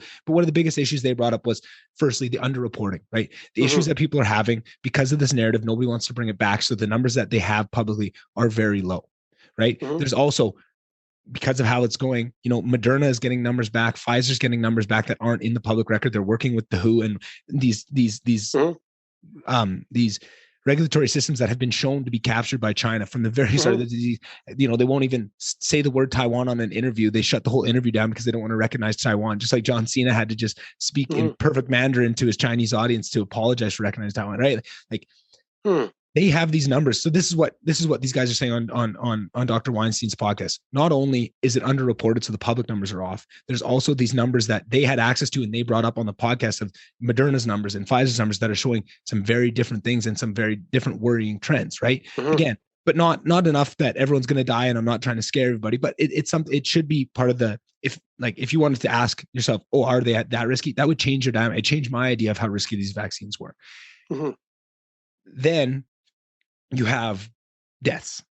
And this is another area that they bring up. And again, I'm not an expert in this. I'm just parroting what I heard there. And they said, in a very similar manner at the start of the pandemic, do you remember how they were classifying all these deaths of COVID with COVID, right? A guy's just on his death's door with cancer, he gets COVID, right? They report it. Now they have guys that, death's door from cancer, they get vaccinated, they have a reaction, they die.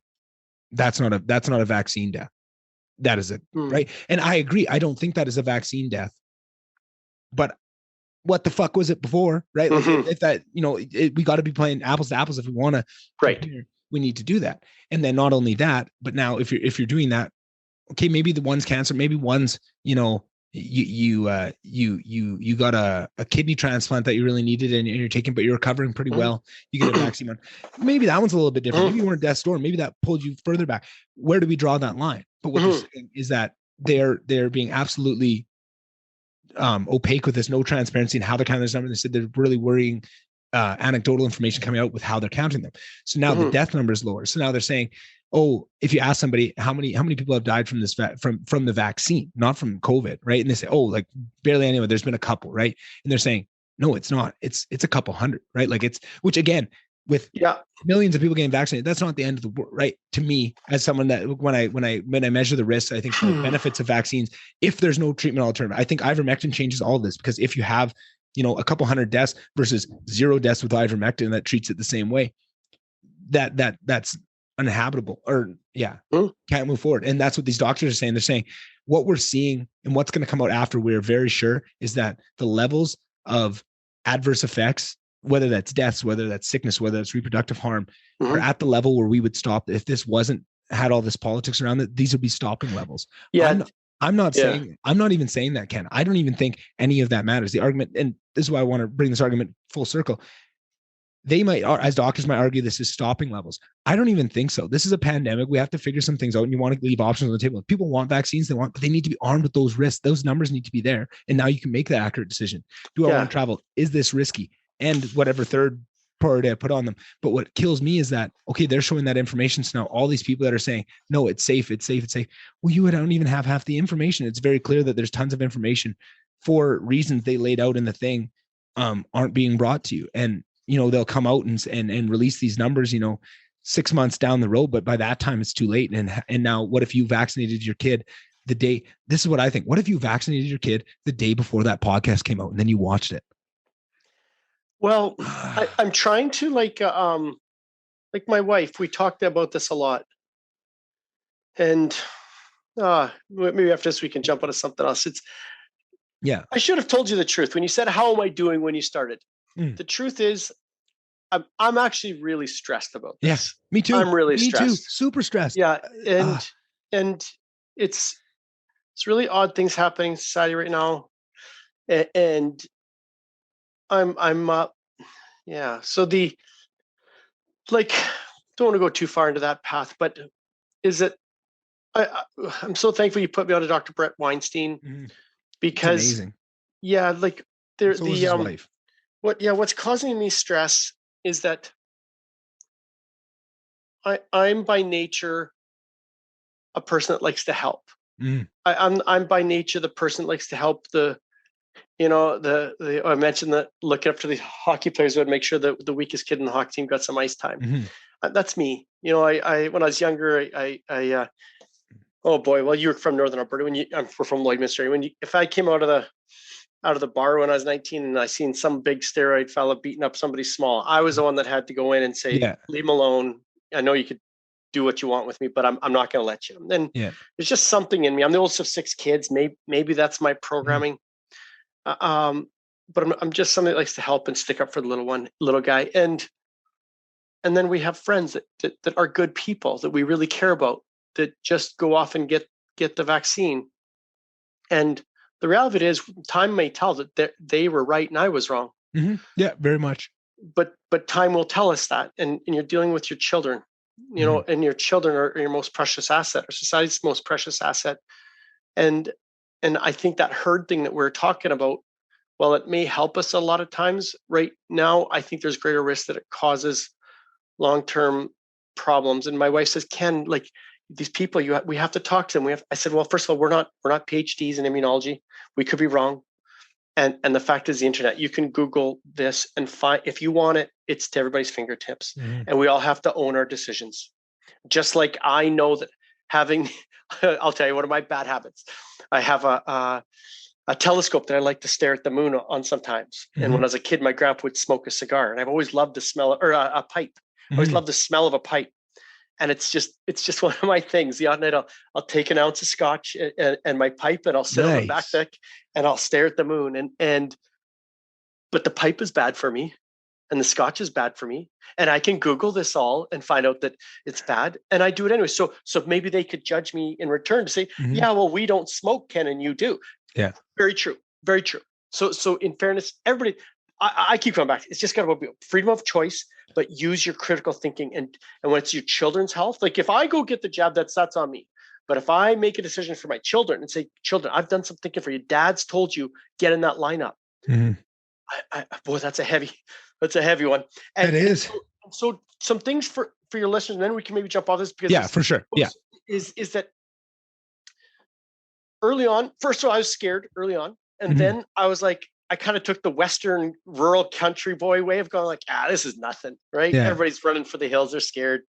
I'll take one for the team. I was thinking, I don't even care if I catch it, to be honest, as long as I don't get somebody else sick, I'd let it at me. I take care of my body. I'll fight this thing. And when you're Dr. Brett Weinstein, those are some of the inventor of the mRNA. We're not going to listen to the inventor of mRNA. Who are we going to listen to? 2 of those 3 guests on there said that they've both been double vaccinated. One had caught COVID as well. Brett Weinstein, if this is what they're reporting to be true, said he is not vaccinated, but he's on the ivermectin plan. And he says another word, that's the one that that is another one and that's the thing. It's not just ivermectin. Ivermectin is just the one I throw at people because it has such a safe history. We've had it for so long and so ridiculous. The campaign that's against it, but that one is very important, Ken, for the one you just, I don't know the name. Fluoxetine. Yeah. Oh, there it is. Flumoxacin or something like that. I don't know. Flumoxacin or whatever. Yeah. What they say on there is the one. Think about this. I wish I could track the voice. I listened to it on the podcast, but I'd like to know. One of them said, and if I could turn back time knowing what I know now, I would not have gotten my 3 daughters vaccinated. Yeah. Think about that. Yeah. Think about that. If you got the inventor, I believe it's the inventor of mRNA. I think it was the other guy that. Oh, was it Steve Hirsch? Yeah, I think it was. Okay. I could be wrong, but that's just my memory. Yeah. Everyone go watch this after this.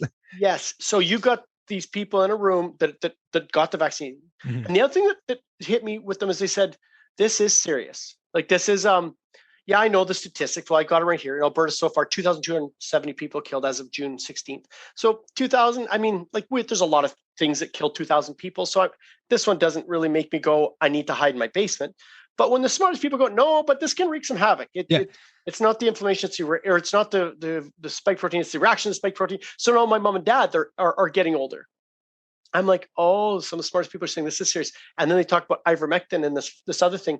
I need to know about that. If my doctor legally can't tell me about it, I need to figure out, do you know the resource for that, Nick? Where do you get it? How does it cost? And how much do you deliver? You know? We don't know. Look at that. We don't know. That's the sad part. So, crazy, so my girlfriend called her doctor and tried. Yeah. She said it's illegal in Manitoba to prescribe. Apparently, it's legal in Alberta, but you won't find anybody. And they're fighting the tooth and nail to keep it illegal and keep it away from harm, right? And apparently the Manitoba premier got asked about ivermectin and he said, we're going to support pharma because it's one of our biggest industries. See, we should know that. So somehow, Nick, between the two of us, if you find it, can you send it to me? And if I find it, for sure. And that's the thing, like, because but now we got to be doctor. Yeah, I know, because I want ivermectin too. But this is the thing, I want to go to my doctor and say, and I know the look I'm going to get, right? Because my girlfriend told me exactly, the scoff and the laugh that she got from her doctor for even bringing this up, that got told that these vaccines are safe and that all this stuff. Yeah. But they're to me, I have love and I have compassion for those people, because if I take myself out of all this information that I've dug into, all these podcasts I've listened to, and just go with the information I'm taking from social media and what I'm seeing on the mainstream news, they are doing that exact same calculation where me and you can go, you know what, this is all going to come out one day. And with the information I have, I feel confident in the decision that I'm making, right? They feel the exact same way with the information that they've taken with what they've seen. They feel the exact same way. So how can you blame them, right? I just feel like it's hard, right? Like all my anger is at the incentive structures and the corporations and the stuff that are, big pharma and all these that are putting the incentives, that are putting it in place to cause all this political hysteria, that are capturing all these people, right? Like it's a heavy decision, because when we have friends that have had their children vaccinated, equally turn around is if I have this wrong, right? I'm just waiting for science. I'm just waiting for data. So in fairness, I got to say there is value in education, because you and I would have both had to take statistics classes, and I teach statistics. Yeah. I hated stats. I hated it and love it all at the same time. Yeah, it's very, very true. But if you've taken a stats class, you understand that to make anything with confidence intervals or any kind of probability statement or anything along those lines, you need data. You just need data. You can't say the probability of this is this unless you have data. And so if the value of education is that's one of the things I'm like, man, thank goodness I was exposed to university, because I understand that. Everybody else is like, no, if the doctor says it or if Fauci says it, then it's true. Right. No, Matt, nobody owns science. Science equals data. Science equals reasoning. And to do that, you need data. But it was the last thing I was going to say. Oh, the other thing that's concerning to me is that lack of discussion around natural immunity. Like World Health Organization, you can go to their website, the World Health Organization. You could go there right now, print off a statement from May of 2021 that refers to the studies that say there is natural immunity to COVID, and it's proven to work. And they'll say they found it to have good response up to 8 months, but that's because the study is only 8 months old. And so there's no discussion right now around natural immunity. So that's kind of where I'm at. Is I actually got natural immunity, just saying like keeping your body in shape where you'll fight it or catching it, and being exposed. So being exposed to COVID and then having your natural immune system have built up its own way to combat it. So I got on a call. There's a bunch of researchers from University of Regina, and if you're a resident of Saskatchewan, you can get into this Zoom call. There's only like 8 people on the call, and these people were all basically saying, COVID's bad, go get the vaccination. I said, okay, I hear you. I said, but none of you, skin in the game, none of you have to hold the child if they have an adverse reaction. Those are my children. I said, I'm all about probabilities, and probability equals a numerator, it needs a denominator.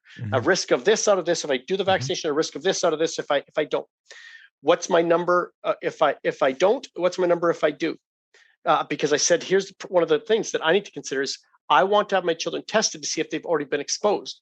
Because if they've been exposed, then they would have natural immunity. And if they have natural immunity, their risk ratio would have changed. And their risk ratio for the vaccine has changed. Right. Yeah, exactly. It all changes, right? And so I said, I need to have information before I can make decisions for my children. And they said, these are the people that the government had paid from the universities to come on and say, tell everybody why they should do it. They're like, I don't know if you can get that test. You might be able to. Geez, you might have to pay for it on your own. They're kind of looking at you, can we get this? I'm like, holy smokes. You're the smartest people in the province. Tell us. And you can't tell me how to get a natural immunity test, what it cost me, and the ratio and what it changed the risk benefit ratio on the taking or not taking vaccination. Good enough. I'm out. I'm going to go get my information from somebody else because your information isn't worth, bagging nuts to me anymore. So anyways, so I think we're together. So I just hope, to me, time. I'm going to at least wait a couple of years, Nick, for myself personally, for our children, to see what the data starts to tell us. And wait a week, right? More data can come out next week, right? And they even talked about in that how many, there's this study coming out in 2 weeks. There's this study coming out in 3 weeks, right? Like they're saying like, there should be one out tomorrow that's really highlighting this stuff. And that's where my rubber meets the road is, hey, let's see what comes out of this. And when 2 or 3 years, maybe I'll take my kids to get vaccinated. Maybe I won't. I don't know. I'm just gonna wait for some data. Yeah, exactly. And maybe it's just this mRNA, because that's the thing. For someone like myself that had heard about mRNA vaccines for years before this, like before the pandemic, and was excited about the technology, it doesn't mean that technology, it's just rushed. They just need to see what it is. Sure. Now we've tried it once. Let's see what mistakes maybe they tweak we made, it a bit. Right? Maybe they tweak it a bit. And it might get better. Who knows? But to say that a brand new technology, just a new vaccine of technology, a brand new technology that you can have some sort of hesitation that hasn't had any form of long-term study in humans, right? Animal studies, sure. That's been going on. We've been talking about it. And when you bring up statistics, the other thing I wanted to say is when you understand, the biggest thing I learned from my statistics course is how easy it is to fuck with people with statistics. And how easy it is to fudge statistics and make them appear this way, and how you need almost not even to take a statistics course, you need a statistics degree to not be able to be fooled, right? And it's so complex. So that's another. Even if I took it at the MBA level, and even then, it would not be very hard to muck with my understanding. Unless you do the research, or you have a professional. That's what you do, is you read these studies. When they start talking about p-values and p-hacking and like all these fancy terms, it's like, how exactly is a 14-year-old supposed to make informed consent again? Which is why it's been so beautiful for the last year and a bit to have 2 evolutionary biologists like Brett and Heather Weinstein take these papers, bring them to you and say, this is what we see. This is crap science. This is, look at, they didn't even account for this variable, right? Like this is like people are they can spot it quick. And what they were doing the whole time, which I love, Ken, was taking these studies that are being bandied about on Facebook that are just serving some sort of narrative and saying like, have you guys actually read this study? Like, and seen what shit science this is? Like, this is not anything. Like, it doesn't mean it's wrong. They could be, that result they found could be right, but you just can't say that because the science is bad, right? We need to retest this. We need to retry it, which I love. You can see we could end it after this. Is be kind of cool if society, just the Nicks and Kens in the world, could each throw in $100 a month into a pool, and we hire our own unbiased statistician, and they just sort. That's all they do is sort through studies, and tell us, because there's going to be no advertising. No, just something that's unbiased that can go through and say, and I'm sure it's coming. Yeah. What I'm discussing, it's probably one thing that'll come out of this is somebody will have a website or something. It'll be AI. It'll be AI. Maybe AI will do. Attack these and put it into usable data. Yeah. But you can see, like, boy, would it be nice?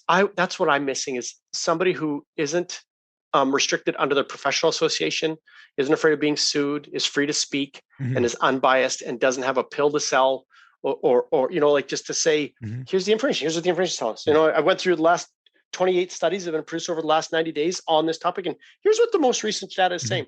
I would give $100 a month to something like that to say, the most pressing topics, there's going to be 3 per year for the rest of our lives of what's the most pressing, and here's what the data say. I would simplify. I think I would simplify that even maybe one step further, Ken, because I think it's not even as complicated as that. I think all that is required is to have at certain key areas some sort of accountability structure put in place. And obviously I am biased, and I think podcasts are the savior of everything. But, if you think about Dr. Dina Hinshaw, the Alberta, if she was forced to go once a week and long forward for 3 hours and have discussions on why they're doing this and why the rules, and somebody's going to grill her for 3 hours on why they restrict. We've had since the pandemic restricted to 10 people outdoor gatherings when there's like zero transmission outside. That would change some sort of accountability structure at any, at the top of the government level. If Trudeau had some sort of accountability like that, right? Like premiers had some sort of accountability, right? Our mayors, there's so many at so many levels. All you need is, and it doesn't have to be a podcast, but some sort of accountability structure brought back into these institutions. Is there a better way to change all of this? Is there a better way to design our political system? There is. I don't know. There is. I firmly believe that, and there's little things to change. But it is Father's Day. I want to. Let's get on to some other stuff.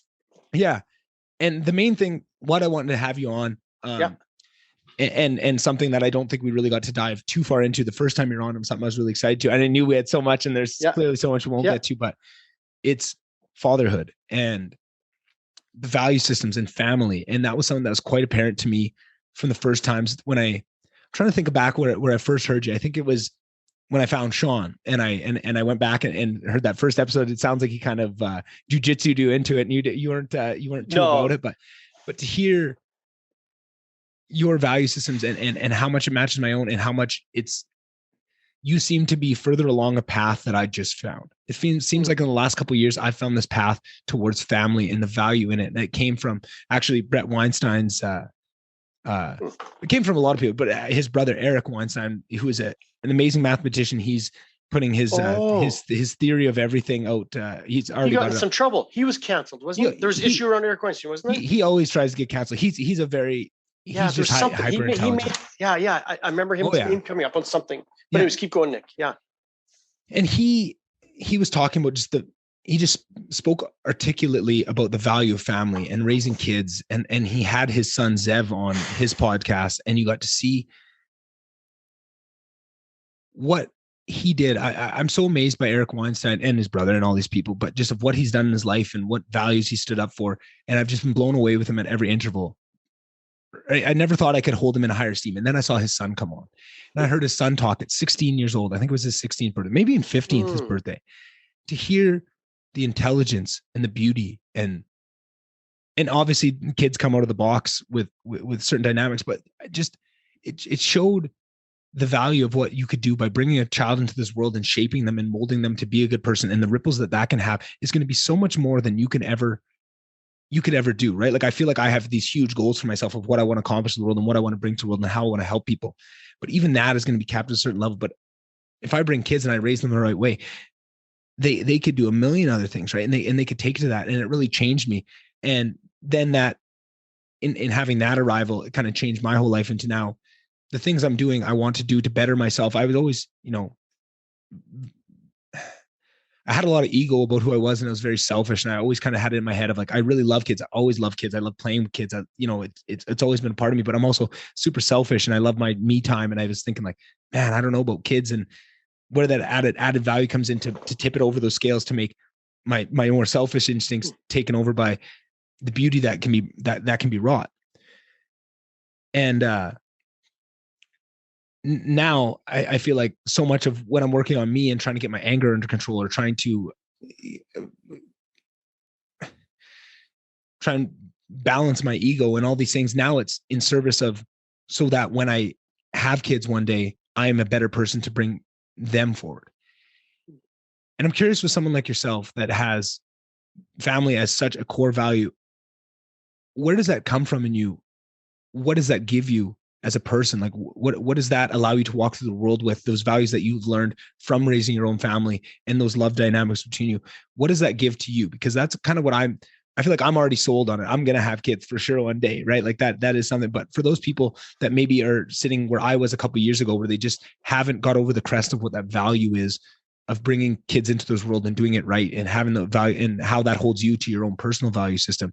Can you maybe just speak to that and maybe give people a little bit of an insight into that? Because I feel like from everything I know of you so far, you'd be the right person to have this conversation with. A lot to say there, Nick. Yeah, a lot to unpack. I know I said I was wrapping it up. No, that's good. That's good. But Nick, you're I would say that from what I've seen, when you talk about not sure if you want kids, I think everybody's a little bit selfish. I think that's probably, if you watch little babies, as you know, I'm the oldest of 6. All my brothers and sisters have had lots of kids except for one. Now we have 6 kids of our own. I've watched, my wife's an elementary teacher. I teach at the college level. I've coached, I don't know. I'll bet you I've coached how many athletes now? It's hundreds and hundreds of athletes. So I've watched youth a lot. But when you watch little babies, they are not very old by the time they want their toy and the toy of the next baby over. It's a weird programming that comes out of babies. I'm sure. I'm sure. Jordan Peterson, he'll speak at ends about that stuff. But I'm just talking my pure observation. And it's kind of a neat thing because when that baby first comes out, man, they are beautiful. Like I'll tell you, that now that I think a bit more about this stuff, my wife and we had a late baby, as you know, and we had we have 1-year-old at home. I watched that baby come out of my wife last July, and that baby comes out, and they lay the baby on the chest, and he lifts up his head and he looks around at the new light, and I'm like, this is such a beautiful thing. Look at those cells. Like some cells need to become an eye and a retina and to connect up to the brain to send signals. And another cell, they need to become a heart. And then some need to become like the nervous system. And there they have just perfection. And then the little baby goes up to my wife and to feed the first time. And he knows to suck. He knows to make negative pressure with his mouth. Yeah. He knows to cup. And I'm like, isn't that like nothing? Like there's just those cells know how to just start doing this, right? Yeah. And so I just love kids now to become when you talk about being selfish, I think that's a natural programming in us. When I watch these babies, it's a natural programming. I don't think it's anything to beat yourself up along. Anybody that says they've never had a selfish moment is lying. Yeah. Right. And so what I can say is that people I've seen, generally their world expands massively when they have a baby. Because suddenly you look at that little one, like I said, when that little one came on my wife's chest and licks up and looks at me, no boat in the world, no trip, no fancy sunglasses, no big screen TV. It's not even close. I would burn them all in a second to be able to look at those eyes. Yeah. And you can't feel that until you feel that, you experience that. And so I would say, don't worry about it. You're selfish. Just admit it. We all have it, and it'll take care of itself usually. I'm sure there's some sickos out there that just say, I don't care about my kids. I'm more into, for example, if you have addiction issues or something, maybe you'd be like, I'd rather go drink beer or do cocaine than to take care of my young. Now, so usually it makes people a better person because it expands your horizon so quickly to go, oh, there's a lot more at this world than me. For example, that one who's now depending on me for life. Yeah. Right. And so your world just boom, it's open. And then I would say, how did I come by this? I'll tell you a personal journey. I'm the oldest of 6 kids, and when I was young, my dad raised me pretty hard. Like he was strict. Yeah. And we didn't get along very well, actually. When I left the home, I was like, you know what? I'm okay with not talking to you very much for a while, because you pissed me off so bad. Yeah. That I'm sure everybody knows someone that's had that relationship. I'm sure it's probably common. I'm sure maybe I was like that with my oldest boy. You will be hardest on your oldest children. I think maybe that's a common theme as well. I think. But it took me a lot of years to go, wait a minute. I started buying my own clothes when I was 14. I started shoveling crap out of the neighbors' barns, at the age of 14, and I would pay for my own clothes. And, when I left the home, I knew like, this is up to me. Like, if I want to finish university, it's up to me. I got to find a way to make money. I got to find a way to survive. I got to find a way to work. I got to find a way to pay my own way, because dad's just not going to, I'm the oldest of 6 kids. There just isn't here, son, take $1 million and see what you can do with it. Yeah. And it took me a while to kind of go, wait a minute, get off your pity train, Ken, get off your pity train. Let's go like this. Did your dad love you? Yeah, my dad loved me. Did he hold a job? Was there food in my fridge? Mm-hmm. Yeah, there was. Mm. Did dad have, was he out? Did he have a new girlfriend every Saturday night and come home and beat the crap out of mom? No, he didn't do that. I don't remember my dad ever beating my mom once. Did he have a good reputation in the community? Yeah, he paid his bills. Did he show me how to milk a cow? Did he show me how to shoot a gun? Did he show me how to start a motorbike? Yeah, he showed me all those things. Okay. What about your mom? I know it's Father's Day, so I'm focusing on him a bit more. But then I'm like, and I had a good mom. I had a really good mom. My mom was the soft one and the kind one. Yeah. As many people probably would have. And then it took me a while. I'm like, wait a minute. I was born in Canada. I was born in a rural area.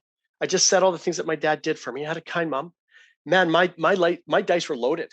Mm-hmm. If I can't succeed off of that, stop feeling sorry for yourself, Ken, and say, actually, you know what my dad did? He made me tough. By being hard on me, he made me tough.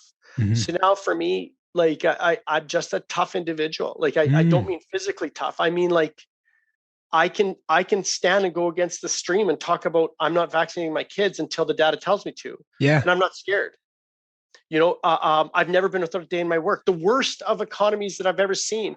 I have more work on my desk than I can ever want. And I've always had that. No, and now instead of being mad at my dad, I got to thank him. You're going to cheer me up a bit here on Father's Day. But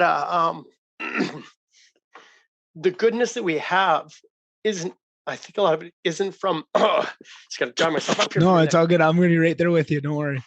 But we're when the statement comes to mind is standing on the shoulders of giants, right? And so when you're a nice young guy and you're running a podcast and you're managing a fuel place and you went to university, and from talking to you want to help people and you're trying to expose information and trying to have nice conversations and have a girlfriend and encourage her to make her own decisions, and you'll accept her whether she vaccinates or not.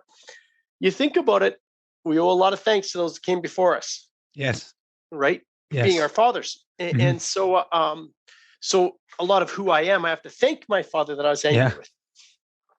Anyways, so where did that come from? I'm going to say those that came before me, parents, grandparents, community, uncles, aunts, brothers, sisters. If things are going right in your life and got me teared up here, Nick, but better thank your lucky stars because it's a bit of luck. Like all you need in life to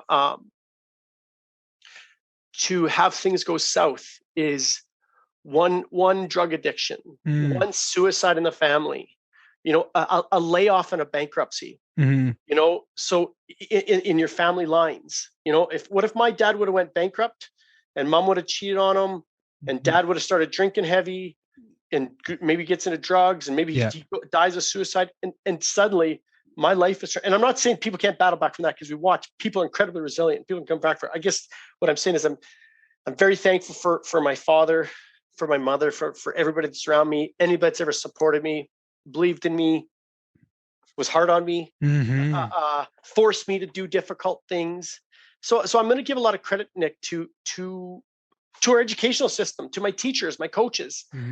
I know we throw universities under the bus, but Lakeland College, I came to school here. When I came through, I had some really good profs. And so how did I become that? I think it's all that, Nick. And then the other thing for me that's helped a lot is to forgive myself, because you're going to be incredibly imperfect when it comes to parenting. Yeah. You have these ideals. I'll tell you, I probably if I'm sitting in Nick's shoes right now, I'm like, when I have that first kid, I'm going to be the perfect father. Yeah. I'm going to do everything right. Yeah. I'm going to buy them books when they're 2, and I'm going to teach them to walk early, and they're never going to eat and I think what I learned early on is that parenting is friggin' hard. Go hug your dad. If your dad is with you, and I'm sorry for people who have lost their father or didn't have a relationship with their father, but you can go to any any man in your life who has had a positive influence, and give him a hug. Because what you'll go through is you'll figure out when you're fathering or parenting is that you get it wrong a lot. Yeah. And you don't know very much. And humans are complex. And we have 6 kids. Some are academic, some aren't. Some like to run and some like to ride motorbikes. And some argue and some are more complacent. Some play music and some don't. And some, and some of them, they go off way till they're teenagers. And they will make the worst mistakes you've ever imagined. And you're going to think, I screwed up. And so I think what I've learned is to forgive myself, Nick, and to say, I have made a lot of mistakes. And I wish I could redo some of those things. But on the whole, I gave my kids everything that my dad gave to me.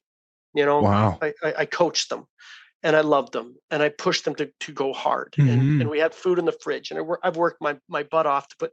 And you showed them travel. And I encouraged them to travel and I encouraged them to debate and I encouraged them to think big and I encouraged them to make the strong decisions.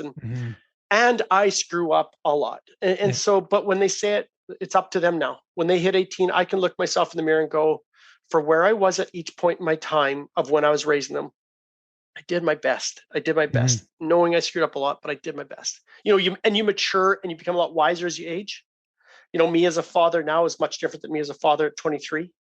And that's just something wisdom. You can't be wise at 23, just like I can't have the wisdom of an 85-year-old. I just can't. Yeah.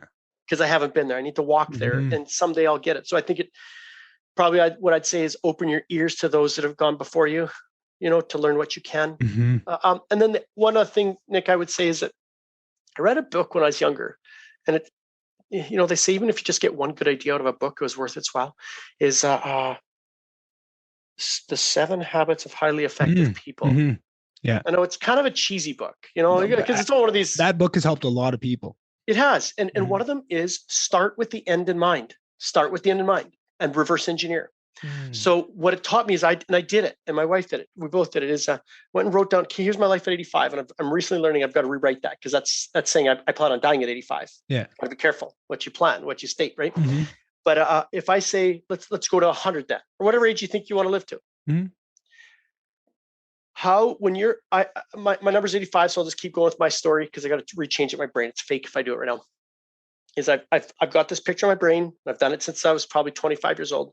I'm sitting on the front porch with my wife. We're in a rocking chair and we're holding hands and we're 85 years old and we're saying we're in the last chapter.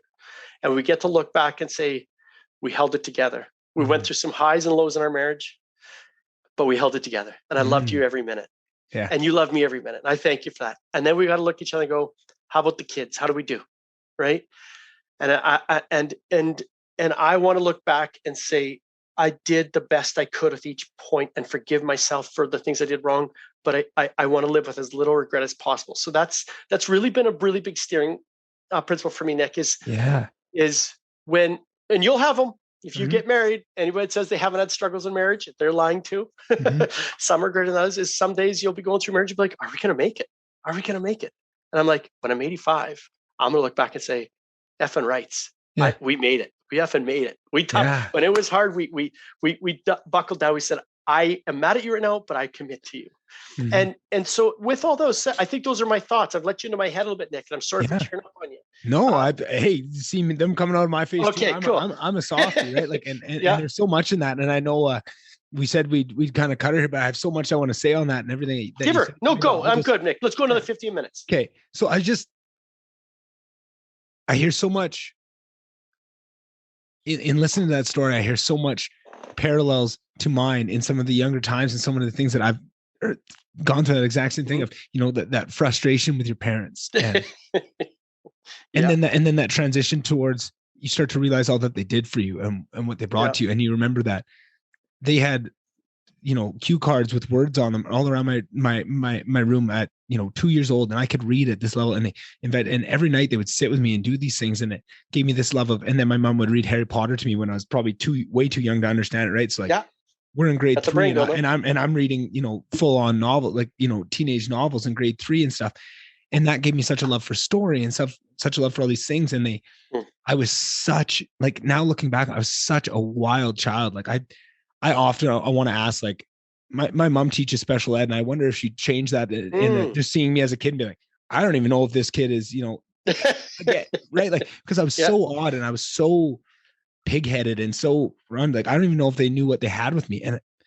And then the longer I go, it's the same thing as I start to value that, I start to see the value in parenting. I start to listen to the parenting podcast, and I just start to hear about postpartum and the sleepless nights and everything that goes into raising a kid, and those mistakes you make, and trying to be there for them, and the work that you do have to do in yourself, because you said it. It's about, if you want to be, all that matters at the end of the day when you're raising kids, from what I've put together, and stop me if I'm wrong, is at the end of the day, it's some sort of formula about how much love they got, right? And then how much, and how that love per se, like you can throw as much love, but did that love land? And are you being open enough with your kids to see how they take in love, and to make sure that you are, if they need something different, you are, because like you said, they're all different out of the box, and one might need a little bit more of this and a little bit more of that, and trying to be attuned to that. And you're going to make mistakes, but as long as it's all coming with love, and you have enough love in your life, the outcome is going to be so much different, right? Like, and then you have so much value and so much thankfulness for that. And that's what started to articulate my life towards, it was in university when this started to happen. And when my parents would come to visit, I would just be, you'd sit alone in your room, you'd think about all these things, and they come, and you just, you have to say like, hey, again, now I'm starting to get teared up, right? Like, you have to sit and you have to give them that hug and say like, thank you for everything that you did. Like, it's amazing. Right. And then that starts to, and then you start living your life as if, well, I want to prove to the world of what they did, right? Like, I want to make this podcast a big piece of this podcast is me trying to show the world, like, look at what amazing job they did. Like, that's me. It sounds cocky to come out that way, but like, all that I am is just an amalgamation of what they allowed me to be, right? Like, exactly what you said. I was so lucky, and had all these things that had so much love in the home and so much support. And I love that you said that, because, and then I grew up in a town like Slave Lake, where I had all these parents around me. It wasn't just my parents. It was it was a community, and you're so thankful for all that, and you want to do it. So I want to go out and make this podcast something special, and show them ideas and my values, more so than my ideas, my values of what the ideas come off of are worth something. And those values aren't just my parents. They're Slave Lakes, and they're these people. They're these people that I bring on this podcast, and that's why I want to. They're my friends, right? Like, some of my closest friends I want to bring on and just show to the world, like, look at how amazing these people are. They may not be, like, might just have graduated school and haven't even done what they're going to accomplish, which I'm sure they are. But it's just like, I want to highlight the value system that they're on, because that's who I am, and I want to show that. And then what takes that a step further is, what's the ultimate expression of that? Having your own kids. Because you see the reflections, just like you said, you stand on the shoulders of giants. The best way that I can bring that forward of what I'm trying to do with this, but eventually what I want to do is what's going to be more so and more in line with that, is bringing my own kids in the world and raising them with those same values that were in place in me, and what I love, and to try and make changes of maybe some things I didn't like, because you say everyone's going to have their own issues, right? And I was such a wild child, and I, had so much love, but I was so weird, and I needed this specific kind of love. And the way evolutionarily, how we're designed is we're always going to create struggle, right? That's what we need to grow. So you're always going to create it, even if you have a perfect life that you put forward. And maybe this is, I don't want to throw another question at, but it's that balance of, if you create that perfect life with no struggle, the kid's going to create, it's going to create their own struggle, and they're going to find that. And then how much struggle do you put into their life, right? Like, that's a deep one, Nick. That's a deep one. And it's probably something we're struggling with. What's that saying? Do you know it better? Strong men make weak times make, it's a 3-step. Do you know it? Hard times make strong people make easy times make weak people. And then it starts all over again, right? And then it starts over again. Make weak people make hard times, which makes hard people, right? And it cycles. I've thought about that a lot, and I would say, again, I'd have to study this before I put my name beside it, but I think since World War II, we've really stepped up in affluence, in North America. Some people, yes. I'm not saying everybody on the whole. I know what you're saying. And I would say, like, if you went back to my great grandfather and grandmother, they had the same stories as everybody else. Probably showed up on a train with 10 cents to their name, and had to figure out how to put some logs together and stuff some wood in between them, and tough out a 45 below winter, and then each step got easier, right? So when I think of my childhood, when I just teared up and said my dad was a little hard on me, 150 years ago, they'd laugh at that. They'd say, "Listen here, soft little man." Exactly. But I would have to get up I milked the cow every morning and night, and I'd be up at 6 o'clock in the morning. I remember it's 40 below. It's by myself. I'm scared of the shadows because we lived in an area where north of the river. North of the river. It was a little tough. We had to get it in once. Yeah, we had to get it in once. Yeah. And I'd be going down like, is this the time that there's people hiding in the bush? Did they crash a vehicle there? Am I going to get attacked? My dog would be by my side. I'd really pay attention to my dog because my dog would alert me to anything weird in the bush. And I go milk a cow and take care of the horses and the pigs and the chickens. And, I did that since I was probably, 12 years old, maybe something like that. And then my kids now, like we don't have chores. The fridge has the food. We don't do garden. We just go to the store and I'm like, as much as I'm trying to love them by making their life easier, they got motorbikes in the shop and they've got, we've got a boat at the lake and they don't have to go to clean chicken coops to figure out how to pay for their own clothes. I'm like, am I trying to love them by being softer on them than it was on me? But in turn, am I actually setting them up for a higher probability of failure? And in a world that's getting incredibly soft, incredibly fast, and incredibly entitled, am I doing them a severe injustice? And I think the answer is yes. But that's a tough one. But I would agree with you. But then I think the nice thing about it is life is so fucking hard, Ken. Life is so hard that hardship's going to find its way in there. And I see. I think, and this is where I go back. This is going back to where I think the big thing is those hardships are going to come, and how you can deal with those hardships is related. It's not 1-to-1, but I'd be damn sure it's closer to 1-to-1 than it is 0-to-1. Yeah. How much love you had growing up is going to equate to how much you can put up with going forward. That's what sets your battery of what, life can throw a lot at you, and what's going to determine of how big your battery is, of what you can put up with, is going to be determined by how much love you had and support and all those things you're doing. So at the same time, you are maybe not letting them start dealing with it earlier. You are arming them with the tools to deal with it on their own when it does come. And if you can find different ways, right? Like I think, getting your kids into sports and into jujitsu and into these things where they get pushed outside of their comfort zone is important. And hearing you say that again, it brings up something that is so impactful to me, because that was something that I got to see. As my dad, again, he wasn't nearly as hard as me as what you're saying, but again, just the hard that he was on me was created some of those same feelings, right?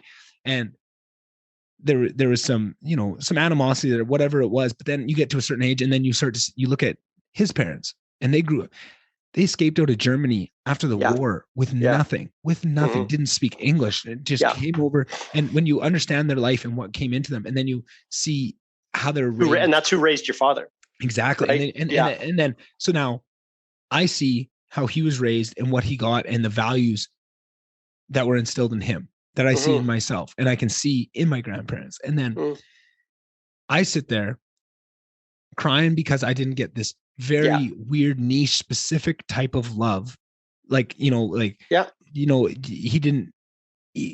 did so much, but I might've just, on the one day got pissed off because, they're making fun of you for playing too much video games, but you just want to say, but I love video games so much. Can't you see my love for that? Like you're going to invent ways for the love not to be exactly what you need, but you're asking for this, like Frappuccino with all this whip, all these ingredients type of love that you want. And he grew up getting, black coffee as his, and it's good and it's nutrient. It's going to get you that zip that you need to go. But that's what his, growing up in the war, that's the type of love that they knew how to give. And that's what he received. And that's what he was going to give. And I want this, I'm pissed off because I'm getting this amazing cappuccino, right? Like he's not giving me the black coffee that he got as a kid, because he's recognized that and he's giving me his best version of what he can bring, right? And just evolutionary, we're always going to want something that we're always going to do it. So then I want this next level, and he can't bring that, which creates that hardship that you need to grow. Yeah. And then you go through that period, and then you have that period of recognizing it of, holy man, he got the black coffee. I got this amazing cappuccino. I'm so thankful for that cappuccino. I want to hug you guys and tell you guys every day of just look at what I'm building with that. You armed me with this sustenance of what you gave me has allowed me to be this and to love myself and to forgive myself, because I didn't love myself for a long time. And that was a big switch. That was another thing I wanted to talk about that allowed me to do that. And now all I'm going to try and do is I'm going to try and give my kids that fucking Frappuccino, the whip, all these things. I want to give them that type of love, whatever you need. Are you into this? I want to support you in that. I want it because that's what I want to do. and that won't be enough. And there'll be a way that I mess him up, and that's not good enough, or maybe it's too much. And he'll have his own hardship, and that's just the cycle. But you want to look at it. Are we getting better at each time? And am I happy? And that is all that it comes down to. Are your kids happy? Do they feel loved? And all loaded questions. All loaded questions. Like when you say love, I also look at it too, though, is that the maybe one of the best things my dad could have given me was being hard on me. Exactly. Because I remember thinking when I had my first little one, we were dirt poor. Like I should have took a picture of the first car that my wife and I drove. I still had a year and a half of university left when we were married. We were poor. And how old were you, Ken? I think I was 20. I think I was 22 when she was pregnant. I think she got pregnant before we were married. Yeah. And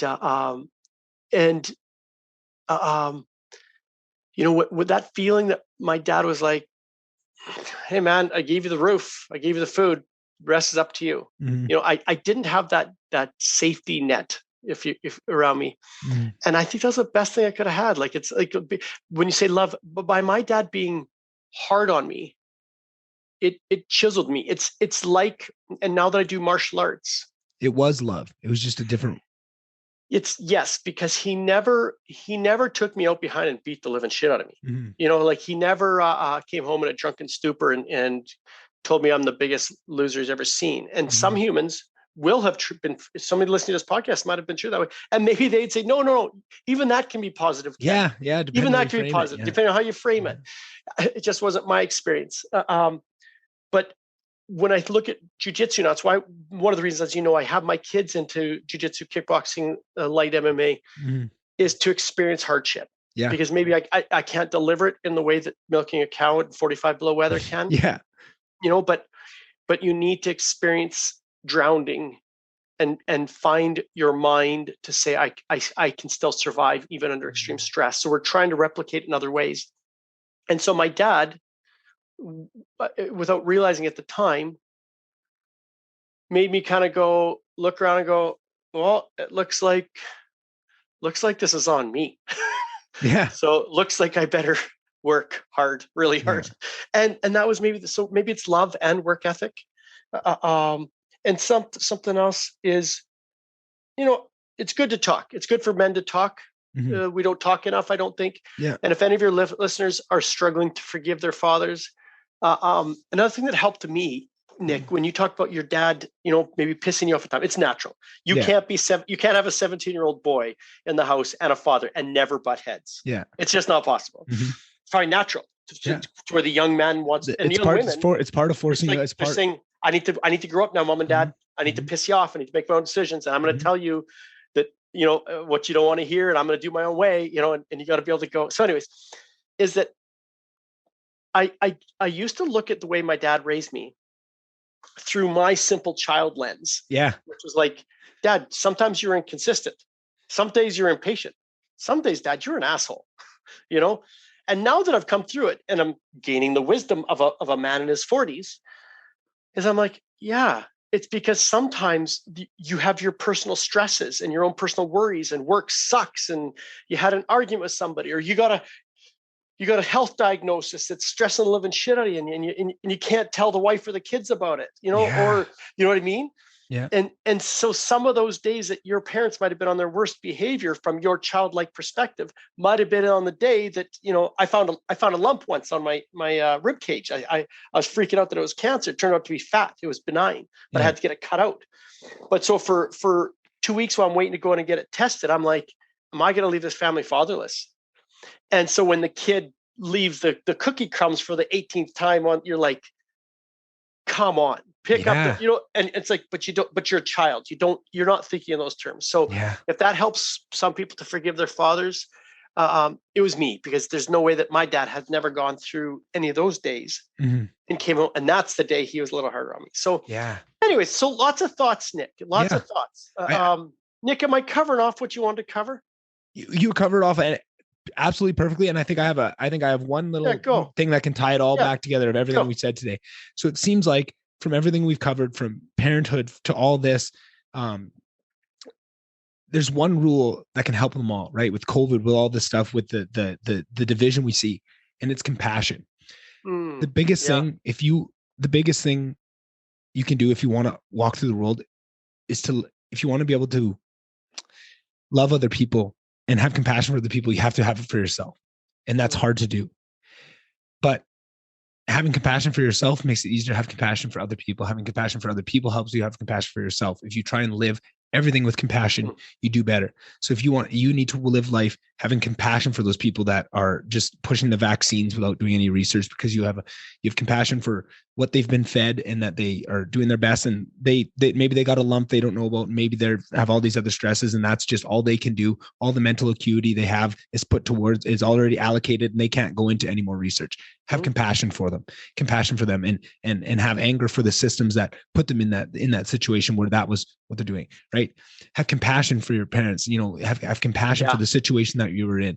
Have compassion for those parents that you see in the world where maybe you don't see them bringing what you'd want into the world and maybe putting bad patterns in there. Have compassion for them, because they are probably going through a lot right now, right? Like at each level of all of this, whether it's politics, whether it's, the medical stuff we're dealing with, whether it's parenting, it's all about having compassion. If you can, or if you can navigate yourself so that is your guiding light of just having more compassion versus less, it solves so many of the things we've talked about, right? And I think that is the message that more people need. And it's not complex; it's very simple, but a lot of benefit can be brought out of that. I like all that. To me, this where everything has to come back to, it's just such an emotional time right now with COVID and lockdowns, restrictions, and people scared of dying, and people scared of losing their job, and people scared of vaccinated or not vaccinated children. Is we got to come back to say, because I get angry sometimes as well with some of it, and it's like you said, is that I need to come back and say, deflate. Respect other people for their own choices and celebrate the freedom of choice. Yeah. Celebrate that one of my brothers did get vaccinated, and celebrate that. He made his own choice. And that's my brother's an amazing human being. I love him. Every ounce of his body I love. And that's okay. And one brother, like he'll I've got those 6. I'm just kind of giving you a couple of them. I think he'd rather die than take a vaccine, right? And you love them all the same. I love them all the same, and that's our neighbors too. Is so to me, I look forward to the day we let this go. Yeah. If we get there, Nick. I mean, I've voiced my other concerns, which are too deep of a conversation for today. But I hope society comes back to where this one goes away and we learn to just love and accept choice and freedom. And 10 years from now, we're on to some other way better issues than worrying about whether you got Moderna or Pfizer or nothing. That's what I hope. Compassion, forgiveness, and accepting others' choices, and judging them more on the real merits that you should be judged on, such as how do you treat human beings? Are you a good parent? Like did you love your wife, your husband? Did you give a little bit to the poor? Did you stand up for the little person? Those are the things I think we should be measuring people on, not whether they did or did not get the jab that you think that they did or should not have gotten. I think that's pretty wrong. Or how much money they make, or what kind of positions of power they have. It's just about, did you leave the world a better place than it was the day before, right? Like that is, I agree. And I think so much benefit could be brought by valuing different things in the world and trying to bring more value to these things that everyone can see have innate value, but for whatever reason, there's other systems in play that hold, money and power above that thing. Just recognize that in yourself and in your own world of, I value good people, and I value leaving a good world and these types of things. I think will all be a better place. But Ken, it's Father's Day. Father's Day. You got Father's Day too. You got to talk to Dad. And Nick, thank you for having me on again. I find every time you have to talk on a podcast. So as you know, we have our own podcast, and I've also been on other podcasts.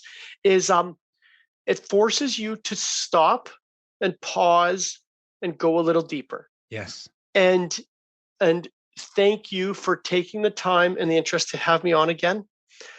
And I thank you for doing what you did. You obviously did well, because you got me to a point. I don't like to have a tear out of my eye in front of anybody else. And you did it to me. But that was good, because it forced me to go home. Like I was gonna hug my dad this afternoon anyways, but I'm really gonna hug him. Yeah.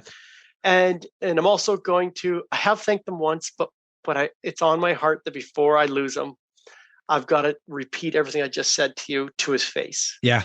Yeah. And I think that's something everyone could take and just whatever conversation you have and that you say in your heart for the thankfulness you have to say that to their face. And that is parents, that is friends, that's everybody.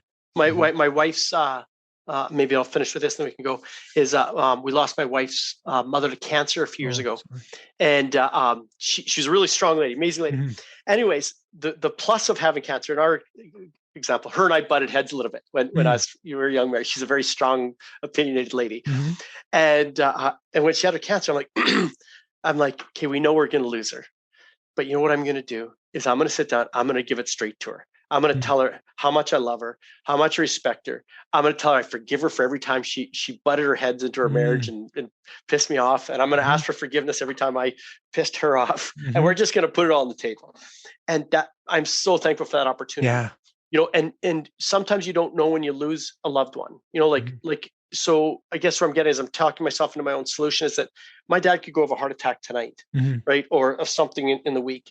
And if I didn't, by you drawing this out of me, it's made me go, I need to have that conversation like right now. Yeah. Right now. I need to look in the eye. Because then when we lost after she passed away, I don't have a regret. Like everything I need to say to her, I said, and she said it back to me, and we hugged and we got deep, real deep, much deeper than we would have known if she would have went in a car accident or a heart attack. Yeah. So we had the luxury of saying, we're going to lose you in 30 days.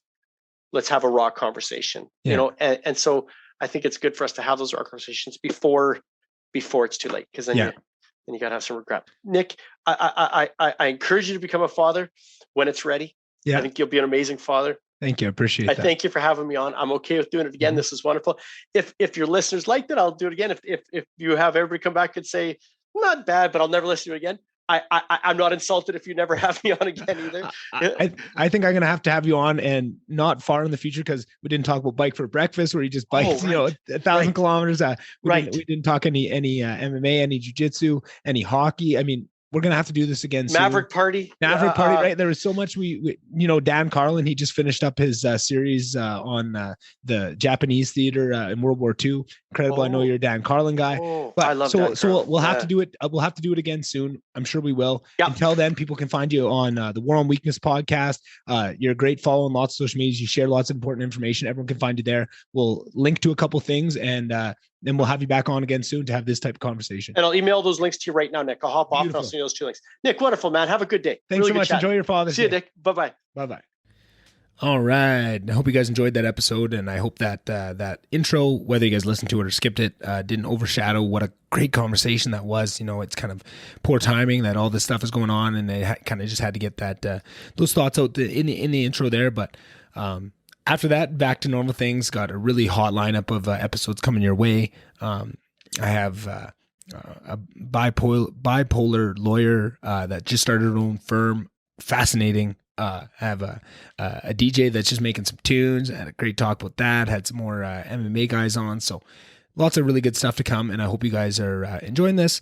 Like I always say, if there's anything you guys like or don't like, let me know. I'm always looking for feedback on ways to make this better. If you want to help me out, share one of the posts when I launch the episodes. That always helps. Follow me on Instagram, Twitter, those type of things. YouTube page is getting caught up, and all that fun jazz. So thank you guys once again, and I will see you guys on the next one.